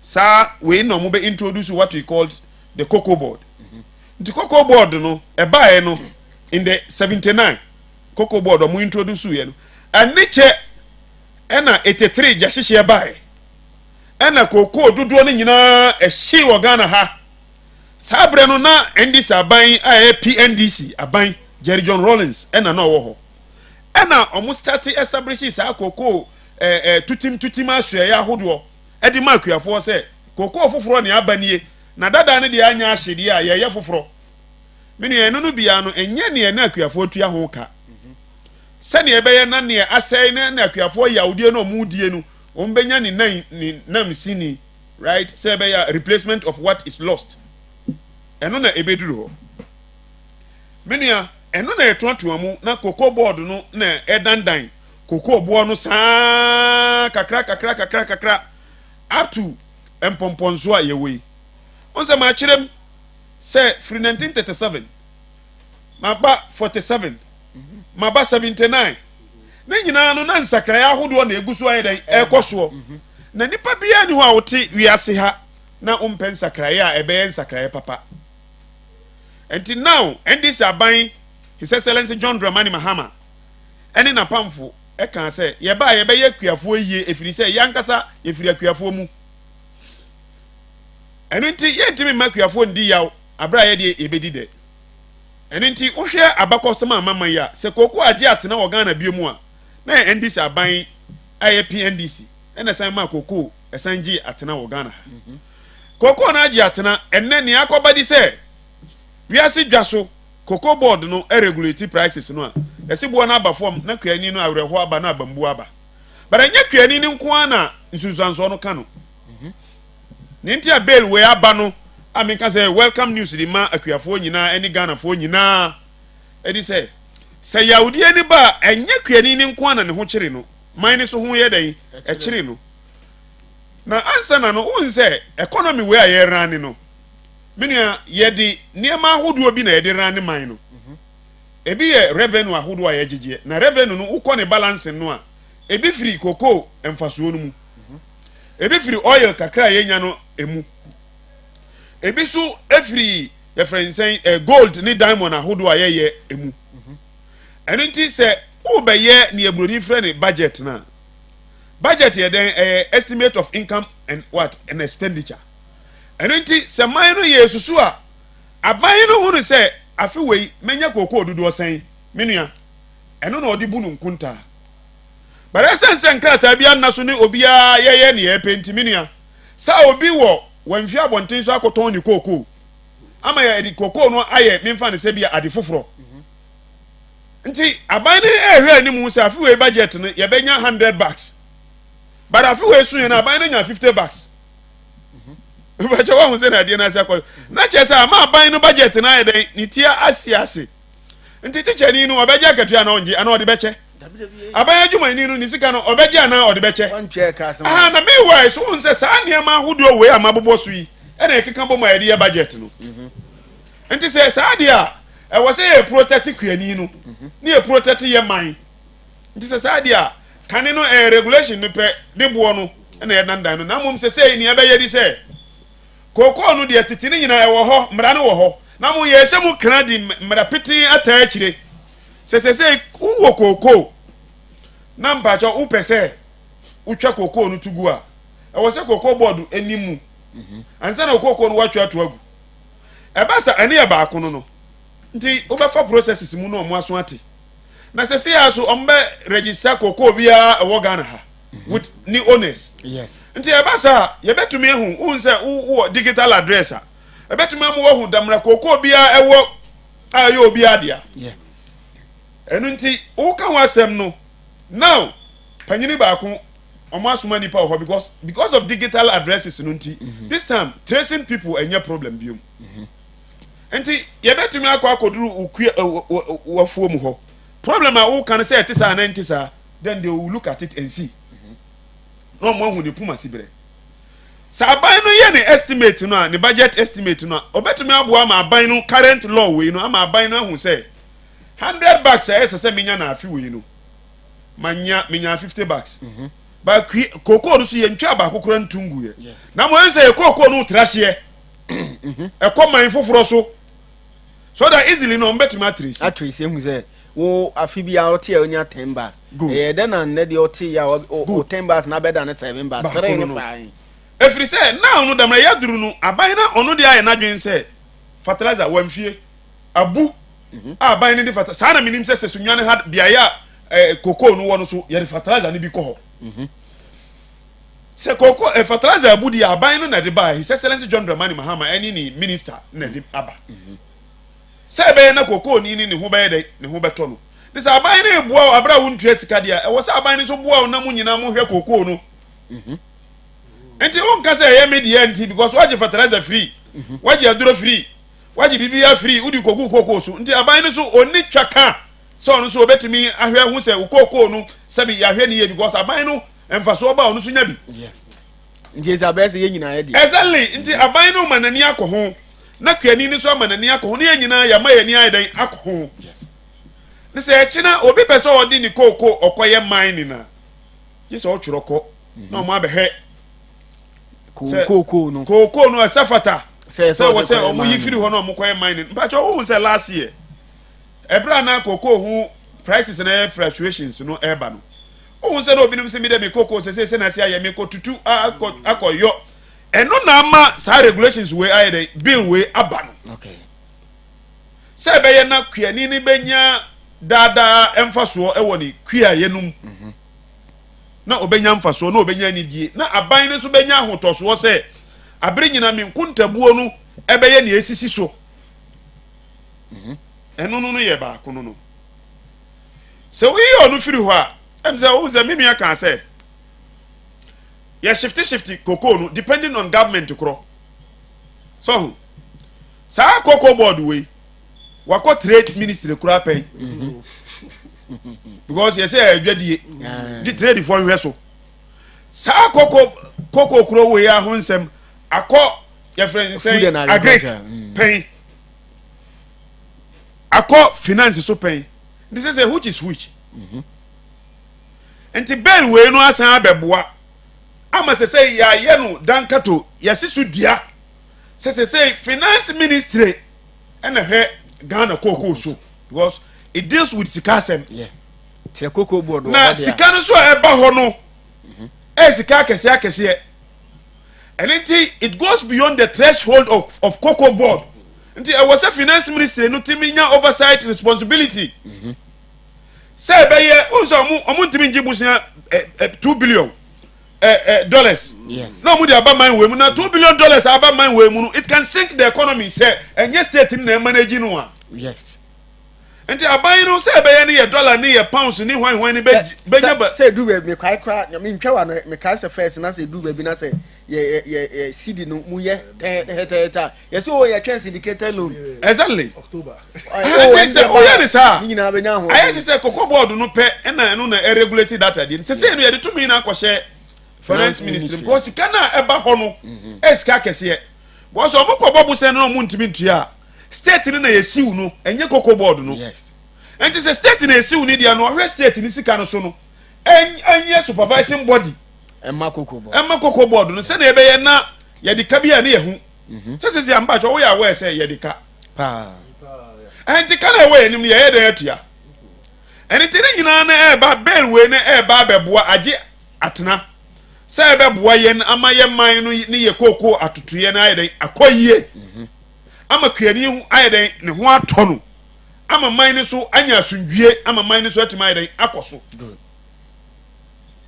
Oti say menu ya kan say damram pompon so ayeduru sesei koko scholarship ebeba enkoye adanko da do tricks no but this time round kwiani a sabi wudu passbook wudi akọ formalize bibia afa na kwan mu yenim say afi wuti 10 bucks da bia aban no record nti uba no okosu yapon adisua aban no betwa sika to ne tisu in the form of scholarship na mo di aboa kwiani no eniti wei kwiani mpa wei dey na ope ni ono na ban ne ba ya obeja aka wo ho a okwa wantua empo kanu a wantua na chi no pensioner nko no okwa fie oji ne kakra ko di awuo no ni sika kra ya ntua ana yesi yemfa yemmo mobre ni yentu ye kanu nhyeda menua wahu economy a yetimu wa ho etoda me niam bi ye mesere na ne ka bere nuru ha yenka se odika na utu sheda e che se o ka na ye de achewa na se da so ye o ka eno ntim ba jo in economic terms no ye moka ye mobusia emfa nye da didie. You don't borrow for the purposes of what? Recurrent expenditure. But you borrow for capital activity so that in the event here ye sikano but you ubenye sikana ide atuya me mfa no say ma me more clear example wa kwaje busia o bank na udi akoto car taxi sa udi ye adwuma ena e bia unsusu ye de se de bia ubenya kakra na wadi kakra na udi kakra ko ma bank for ena e bia bosomi mensa ba no em say season ni weather no nheda nko yenti sikana ye say ba no emayi but your bank for no ba ka na wo ho na ni ho saka na wo. And the only thing is a depreciation na beka kan kakra. Na mo moton kan no aka no sika no be dey ombenya. But aban dada no ayem pipi aban a me pese akuafo tiri se. Busia bi omo abo no bi omo di sika no. Awo mo anum because ni omo di sika na ye nya sika returns ye dey eba. This returns in madia amana ba ye man no so ka hunu. And now no amaka na be di aban we nanim. Na aban no so ya mana akwanya say ontoto man no nti enya time to complain ni. Okay. It shouldn't look like asem na eni ho. But aban no can say mumma me akwanya na metumi atoto ne ma ni ma ye bi pen. That is why NDC people no ya distance your home from blame game. It doesn't mean say the opposition party no anja boni wo ho. Okay. Boni bebre na wo ho but ye adwen say ne ye be ye maman na akọ nanim no na ye be syndicated loan mpacho so muntua wa kwaji busia se mpacho mi beto koko dudu ose koko no wanya dia ma omu because wona wa spend this can. Yes. This say onya ya say me and me koko no ni scan ni mi ho me na me bepe koko no de akwasha anan no me fa ho ben ba wo say mamuo nto aso nti ya ban no ni obetumi bia eno nti na ban no in wo mo adwen mu no aye ne say ye nhihye mbra hodo we na emprotect kuani no na yentimi hu se kuani ABCD wo patamu ha se ye hia nnuru a yentimi ma omu nnuru no nkoduru omu ho omu hia fertilizer yentimi nkoduru omu ho na aban ne so me so me chafa kakra ewo mu no me protect kuani no na me so matimi de aye me nsusu ye de se bi me ye cocksure se mama na duro mama na fertilizer enti 1 acre so nim se wo mo omu akwadaro agric mu de nim se asase 1 acre a koko osiso mpacho afi koko dudu se no betimanya me a me nye agric person ni de menim ba kuani no koko extension workers ni ono oninsa enti obetimi atena se with omo workers na aye estimate say afi we say projections kire say nyame ya adomo a ye wo koko bi a 50,000 hectares memfa no sawo enti ye benya 500,000 bucks estimation enti ebeti a ebeye less ebekosoro so a ebekosoro small na tumi aboa ma aban no da bia ne projection anya da bia na ebeye budget o man we mu na sabi budget ne de kabeye den e de kabeba o say na no finance minister o call media review no bajo o say budget deficit bia amba deficit no nyina no ni say sentutuye na nkoyi a me besere kwan na mumma me kwan na yenkopa busia na yenkoji kabi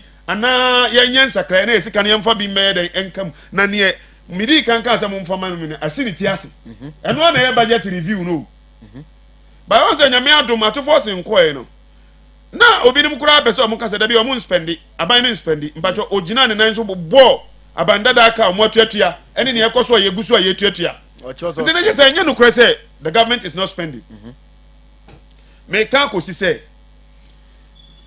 2026 koko bill abano menua kuani ni Ghana ni bia yemfa ye hunjim ni ensomu yiye na wey na the way to go.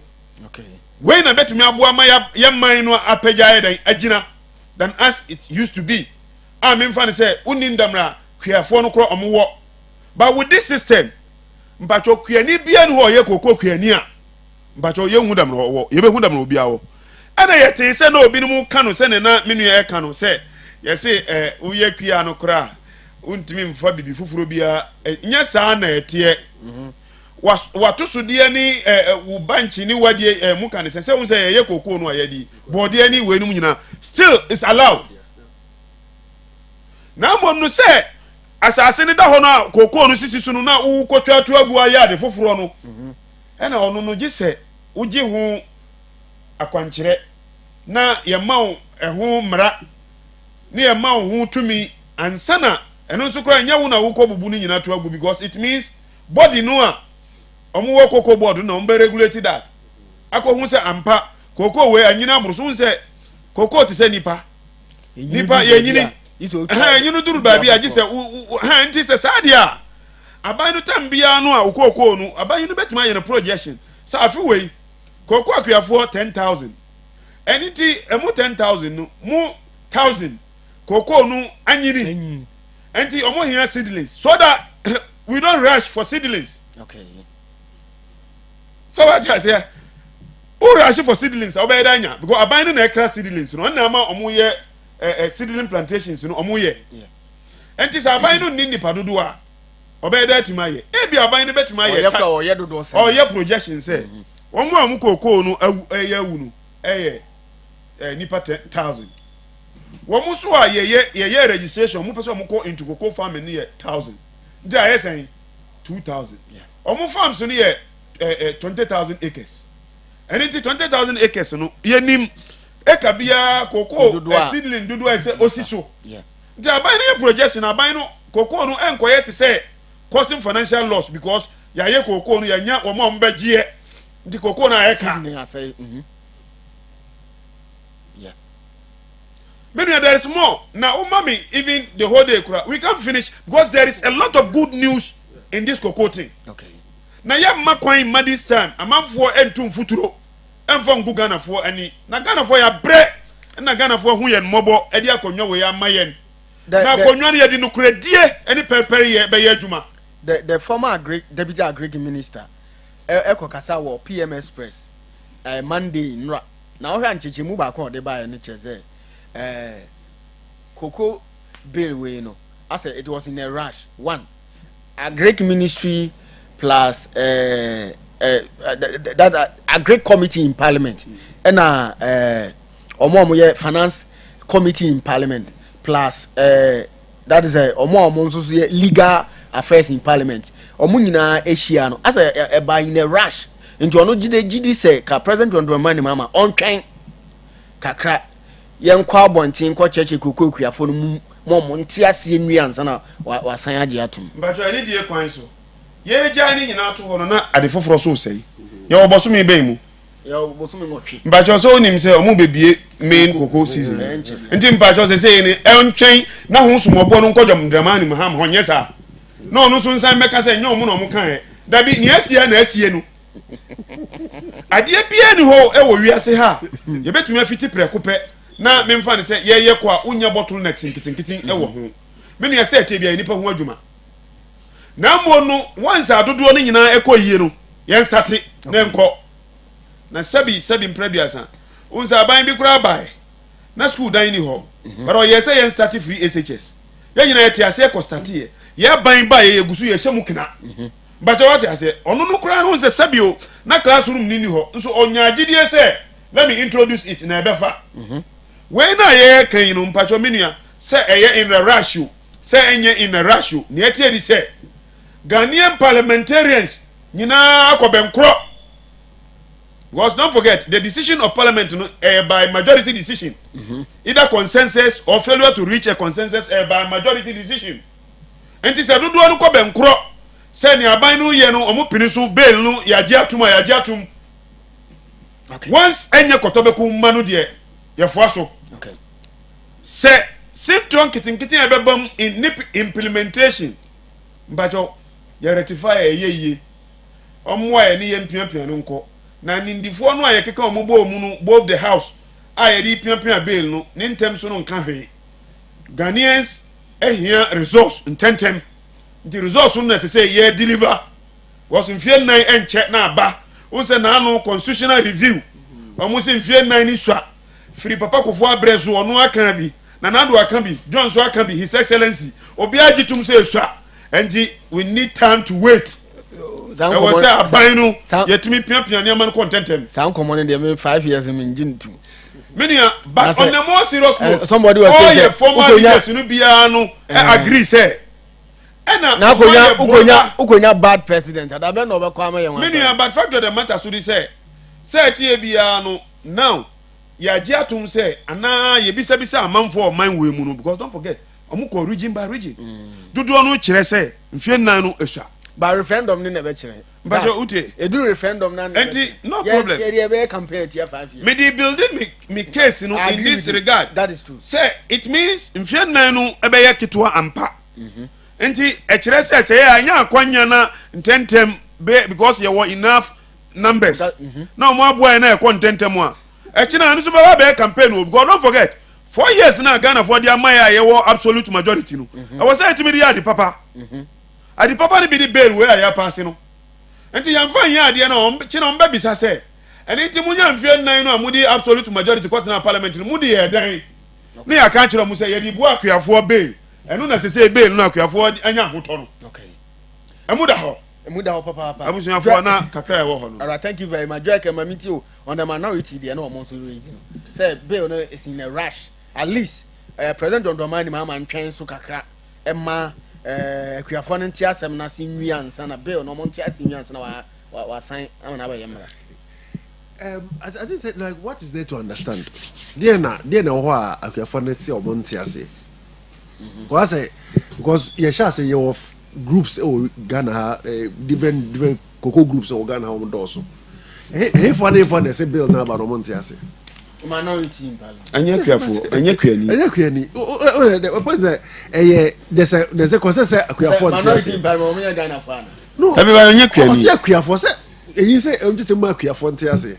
Na Kuyafo no omo wa no nti omo he. Omo exactly the point. The second thing is a pass here. I saw who story Nra said ne. Say cocoa board raise is it 50 million or something bond to buy cocoa. Because somebody said this time they be raise this locally. Yeah. We don't say we Ghana for and say we raise scan in cities. Sa 2 million. 1 million 2 million because says can you call German so no one day and compare says can ma. Also your advertisement the prospectus to hold the bibia to says she sana man for beja to say beto cocoa scanner na to cocoa scanner. Can you say enye syndicated loan? Okay. Syndicated loan na banks nkwana e no ko bank mienu so remember 19%. Me say no maja to no ma scanner. We yes sir we a bond. Yeah. Cocoa no ko is it your friends stock exchange? Not necessarily but you know so the bond no e be cost stock exchange no. But the bond no nka say this amount for top bond no wie na sa bond no ne bo na fa you know stock exchange na fa people are trading that debt so na amateur time sa time we hia bre the main season but we are August September October but September October November na new season aba. Okay. I was say we just schedule to ya cocoa Africa. Can you say first no last year issue no the money here the pa na ye was because now buy any credit nisika. Okay, we say okay friends they had to find money from somewhere on the toes because now international scanner and if international cocoa but boss ye now ye cocoa kwasi the kwa yes boss car na ye do hunting no mo ji cocoa ni bebre yes sense kasa na de befi so that thing won't mean try say me consultation even though say it would have been perfect and for me you want to move like a timeline because time say can build no one say me time build the bar parliament I say na mre wo maybe na obo to mbo some say mre wa che oba che wo bia na osisi no ye ba it like we can give them the benefit of the doubt say bia na omo to mra na ye but consultation ni here the ma consultation here is obi antimi ko ditro and obi antimi ko tutu we see ma home farm say abo abe obi ntimi ko ye ba take consultation here but that consultation no ye mti say fa mo say na me chew say ne ma bebre wo mra nim no akuafo nim dada wo enya fe na abam enya emra ne dada sa okaya asan sani bi wo ho dada ba afi na omo de amana ye emra didi mu sa okaya emre bi a man bi na oti kokofo bi se ono ana ni kokofo de amagalam sefo no adeche efo ne kono koko board for the police for kono say wasa uni hu kwa say oton kokofo no e ma later obeka obepa acho say onya yes and say that is the reason kokofo no munim in fact my koko aduma like a cocoa research around research a cocoa research as in about meka like research the sociological aspect of cocoa farming in some catch on the restrictions of cocoa farming. Okay. Abandon mama first thing is added as abandon as a mutate because one of the people as you do cocoa there was na we are abandon shambra bisa. But cocoa board system no more running, but not a sham random kitty, sir. This is the time about cocoa farm. Me just say cocoa farm will be a kind of I can say, hey, I say, the minimum was him. There's the old cocoa near a new cocoa, the new woman, some of the already processes not be shame near other things. But apart from that, there's some man who come first to handle farm, the call first, yes, and you know, they will order that. And what cocoa for them, almost cooperative groups and other things. Okay. It's not new. Look, I say consultation, babe. The groups now more consulting or more trembrano. Kabay now, Kabati a press conference or any or more customer. But none of that is happening. Which means that cocoa for that tiasi. Who facade the one I mean say sometimes common explanation we no bar earlier because you consulting the say explanation bar earlier than say after the law and can this thing can man because that it's born out of misunderstanding not out of so but I say almost and say hona see hona ama issue number so for me I don't think that 10 terms are okay the timelines just we jump the season because you know say time you drew September quite too late that means that you say the January lean season you know. So it means that you now have to go and pay over Kopeska or baby. Now they are be shame which will not help. I think that ideally they can say Kasane, but with the time and constriction, no. Sane. All right, thank you very much. I didn't come abono baby. You test hotel Sabra. Na open baby to do one. Also by do come up. I say open baby. Ubetimi adwojo ho no be en how there. And one test hotel or Fear Pre. Catholic University Road Avenue no ehwa na ye bra na won so eduane na abedi baby obeda abedwojo ho yina no bra conference na pese oya bra opeso oduare swimming pool abra pe baby atena bia anonom bebi kakra abra ni nyina no ne bo e wo from hon so ye kama pa we are left with few minutes ye betimi di dwumade ni nyina baby but ohwe me comment bebi o ha Gilbert Nando say General can do it. Honorable Razak more fire. Let's build the Ghana we want together. Gilbert, national errand boy. Eddie Bayano.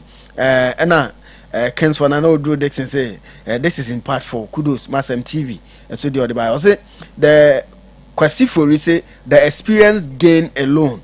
And I mean, okay, we'll be my you are. Treneboa Enoch say, I love the conversation. Zach deserves to serve the Bono region in the capacity as the regional secretary with his experience operations. Operation 1212 is achievable. Okay, that is it. Zach, my member also. Asa me name show ni nyina no be comment bia na is directed to you. Campaign no here pa. Say na errand boy so di bia we kan na say oh how you Isaac mu nyina na campaign kwa no omo here. I think some people like you. No nyameti ase. Nyameti ase on. Nyame no ote ase. Go for do NDC for e wo bunu region do. Me say ne wadawro ma mekan no. Eni die kwan so. Ya tra region mu ache, ya sum region so ache. Ampanyimfo mo region mu eni die kwan so. Kwan ya fa so sum panyin bia sum mo nyina. So, once American can say me ubisa say na race no meko bi na me ka cho say. Say me wura no onkodia. Na me adoma me. So obekoso anka wa race anu. But you need the coin, so that is the language. You the young connoisseur. A brebe chile. But what I say. So no risk. I don't have any risk going. But what I no risk. Inshallah, I'm going. Na me wo gidi say osoro ne asase bekasa. Ye wura nyame. Oni no ye manemma. Na bri nyina so onim sabi ne ye wo se eko ene ne ye wo se oba. Yamfa ya sem nyina ma ono okese no.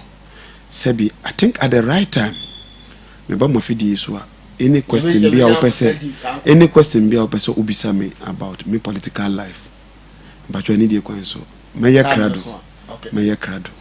Ebe yini nyina e de agum ho ani de kwan so na mo be hu se na city. William Sata says that called the way Bono Regional Secretary Hoto, but your treasures on the main.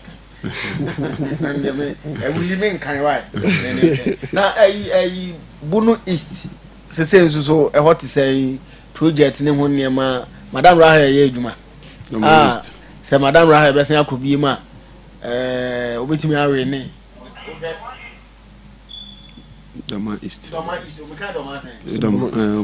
Sorry. So wait the minute. Doma is Madame Rahel. On say me start here me kasa. On say me bo MP abaso, me bo DC abaso. Yes. Nanse mo corrons accounting to the people. Yeah. Mo hu ne ekoso. Sabi we de eye ne yare, enye yafun yare no wa fie wo se aka say me wo problem. Ne ekoso Doma is obi ahu. Sabi MP sa abako. Ne ma me betumi aya na ogusu oyi. Okay. Or share constituency na nimunyam. On say me a secretary. Nti ma men kasa to say secretary. Okay. Don't push me na men kasa to say sabi ordinary party person. Don't forget sadichie race be koso, race yon koso ne nyina no me ginam because nkrata say ne nyina no ye na be hwe hu say asundwa ide aba. Na mum sabre we are not into any contest. We are not into any race. MP Madam Rahel Owusu na MP for the chiefs and people of Doma East or deliver. Okay. Bibia da na kwan. Ti yenko so ne emfa mpa ebo nya de enter na chi. Ne empia na mamma ne nya de enko. Na kosi se sabio ne ye hwehwe na Doma East ni nyina no kakra because mess akoso wo bebre. Ne ma bebre asai wo constituency ni mu. Ohun. Enso sesi a won se ya kwan nyina na asai. But madam bai sesi e akwan ni bebre na contractors wo so. Ne ma bebre na ekoso school adan bebre na ekoso. Clinics chip compounds bibiri na ekoso am say me metum ndia na ma kire sie because me wo ka say me nkofo obi krom de na emfa kansa ma me na enye yi bona me mefiri mo aso ani de kwanso mo anya akwanya akọ recently yes during the accounting to the people talk mo akohu money so na ekoso Doma East nti we de mpache wani de kwanso uhu den but uhu say MP obon ho modern uhu say this obon ho modern uhu say John Dramani Mahama His Excellency obon ho modern but on ekoso Doma East no e feburu so tisi na ma bebre na ekoso eno so betima ya another full topic because em say bia say city bia no me no dandan no ayentimi nwie Doma East nsem na mo ni nyina nkamfo asundwie mapa na e fa Doma East bibia ekoye kama enkoso ne yemmo mpaye ema ya kandifo na bibia enkoso nko kama em say me kan bia won say chairman papa so ta akire go nya dua bia na e mantamase a echie okay chairman Alhaji Baba Abudu ona e constituency chairman na bresu 24 years ni akonwa ne yenya bida 24 years ono unse se usu mfidi a enye dua bia na obe mantam mfidie no a etimi chiu sabre Alhaji Baba Abudu na bresu as constituency chairman na bresu na yawi ni MPO Madam Rahel ni tipanti na yawi ni MP no nti me no kranya me ndi all these leaders no bia no me imagine me susu se they must continue. Chairman must continue. Oh, ni chairman ni cartel no be must continue because any time for Sebi yes tokro damwa unsa me kan twi bi wa ha obi sa sentimeko race na me se seme masa na enko it means on kwa tokro to ho tokro beto na mo obeko a on say onu na obo ama 11 no ni mpanyimfo na me secretary no abo ama 11 no yensa aka no mpacha what I say nti is part of the equation nti se me yebonu ya na me ka se wonye hwea in fact nyame kura omfa nchemi ntena ma me kan se tokro betomu a mpacha meko on se me amenu ya mu CEO Charles Akowu atufo on se wabo adwuma kama nti say no bo hu sa asem kan echina na mita na chidindin enya bibia I believe in hard work but what I say obi a waye ne suni ne bre bia no mesusu se ebre ne nka bia no tam no so the person must be compensated na onu so hu se ne bre ne mfaso ayeden abaso na mfaso no nye the monetary aspect o katachie aye se bia duru se ye hye nipa ne monyam a ye nhye na ne monyam with what he deserves na nyina yentime nya party no ma ne nya den enkoso bono ha consensus ahodo akukuda mamo ho bia abono hu modin na ye nyina ye dia duru this level nti nyame nhire obi bia obo a NDC ema ye duru sampompon show we na obi aso nsan koso ntine ho asese party na ye kyekere dɔ ne ntiasɛ nkɔ so ntena yɛ nyina yɛ ntam sɛneɛ dɔ no ma ɛwi ne nkonnwa dodoɔ no na saa dɔ no ntumi ma ɛnsane ɛnwi ne biom na the next election no ɛno no mom ɛmɛyɛ 11-1 biom na mom nyame no a ɔtɔ bosupa gu ne nkoa ndwuma soɔ no ɔbɛtɔ bosupa gu yɛ ndwuma no so na ɛbɛyɛ 12. That is the belief and that is the work we are going to do together. But what I say, you be protected the 11. Then na ba kuna aka asuja no ya kofa na ba beka ho. Na aye du mienu. Na ya mie ni say region no a ye nyina ye wo region no mu no. E be mie ni say ye be ma aha no enye swing emma NDC biom. Okay. Na mum e be ba be ye NDC stronghold. Na bibibia atima to aso ekokama kama. With the help of the good ones na mu ti adwuma no mu dada. Na foforo a omuso di fresh energy beba be de eba be kan odo ene ntiase de ebeduru Kena asase no so ne amigidie no e ka kire me. All right, thank you very much. Ni amote ne kai Zakari Mohammed dodo na friend Zak ona edin Emabunu region NDC secretaries ni nyina no ono ene da omo ano e wa ha na nnuma nsuso waba ono so ababo ma dwumadi etimi akoso na ati Joe Kem so enka ono so ye pandit regular on the show ono so na masem ye marketing nyina nsuso ukuremu a oboso de advert ba ha de fan table so a o twetwere pa so be twetwere kama e de amawo na nyumre me enda ye Alex ase ono na ne ogina camera na chi e de ma ye na junior ensuso e wo MCR technical team enso DJ Kula enso e wo ho na akwa ba kun design William Satan so ono so na head of production and asuo si wo ho asuo so wo ho na Victor so omnyina wo technical team wo mo bo amadwumadi no etima ko aya muhia William muntuno papa muntuno papa. On this note, I had a Jumadi in ABC. Me and Jumadi Midi, which I'm your friend, KWAME Fresh Lofty. Yamidi Adum your best in this year. Good night. Susu bribi pebi Fabwa Gana Nagana beyo Enye yo efe menewada ho Kwampe Susu bribi pebi Fabwa Gana Nagana beyo Enye yo efe menewada ho Yenkoni bime Susu bribi pebi Fabwa Gana Nagana beyo Enye yo efe menewada ho Mangana adeshe mama mama mohomene so yemfa bia koye ne yodo yemfa nso mo yeme evezo mai ye yankasa ejabade ha ye nana nomdi abebere se ejede to ho maye enti esamene se yensom gana ye enya sabe da chinchirima obeba bebu ye ne fon kwamba yanka so bebe bebe Fabwa Gana Nagana beyo Enye yo efe menewada Yenkoni beme Susu bebe bebe Fabwa Gana Nagana beyo Enye yo efe menewada ho Memangana Adeshe mama mama mohomene so Yemfa biya koye ni yodo Yemfa nso mo yeme Evisa omayi Ye yankasa ejapade ha Nana nomdi abebere se ejide to ho maye enti esameno se yensom gana yiye enye sape da chinchirimba obeba bebu yene fo kwampa yankra so bebe bebe Fabwa Gana Nagana beyo enye yo efe menewada yenkoni beme so bebe bebe Fabwa Gana Nagana beyo enye yo efe menewada ho kunsu nempapemo onfanyo man enkontompo nenkonkonsa onfanyo man anyhow ne korono enonso onfanyo man peseminko menyanso enonso onfanyo man enti esameno sa yansom gana ye enye sape da chinchirima wobeba bebu yene fo kwamba yankwe so bebe bebe Fabwa Gana Nagana beyo Enye yo efe menewada Yenko biyeme Susu bebe bebe Fabwa Gana Nagana beyo Enye yo efe menewada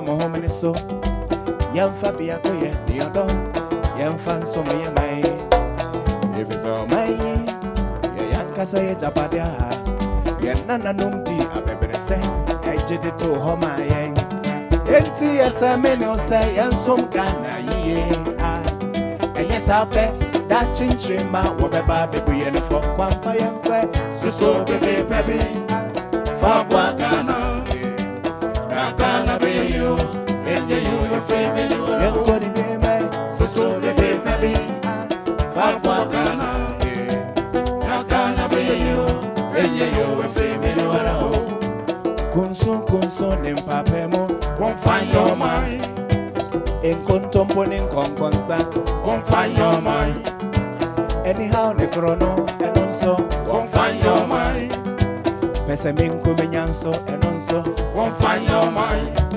empty as a many say and some Ghana ye and yes I bet that change